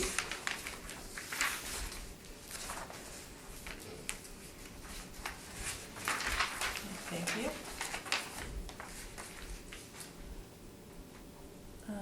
Next. Okay. Next property is 22 Dornan. Sorry. Got ahead of me there. Okay, 22 Donan, thank you. Go ahead, Okay. please. 22 Donan Street, parcel ID 050029781100. It's a one-story property, 1976, 950 square feet with no basement finish. There is central air and a fireplace and no garage. The lot size is 5,397 square feet. We currently have that property assessed at $261,000, and I am asking that there is no change to that recommended assessment value for 2020 of $261,000. Thank you. And last but not least, 148 Timberwood Trail.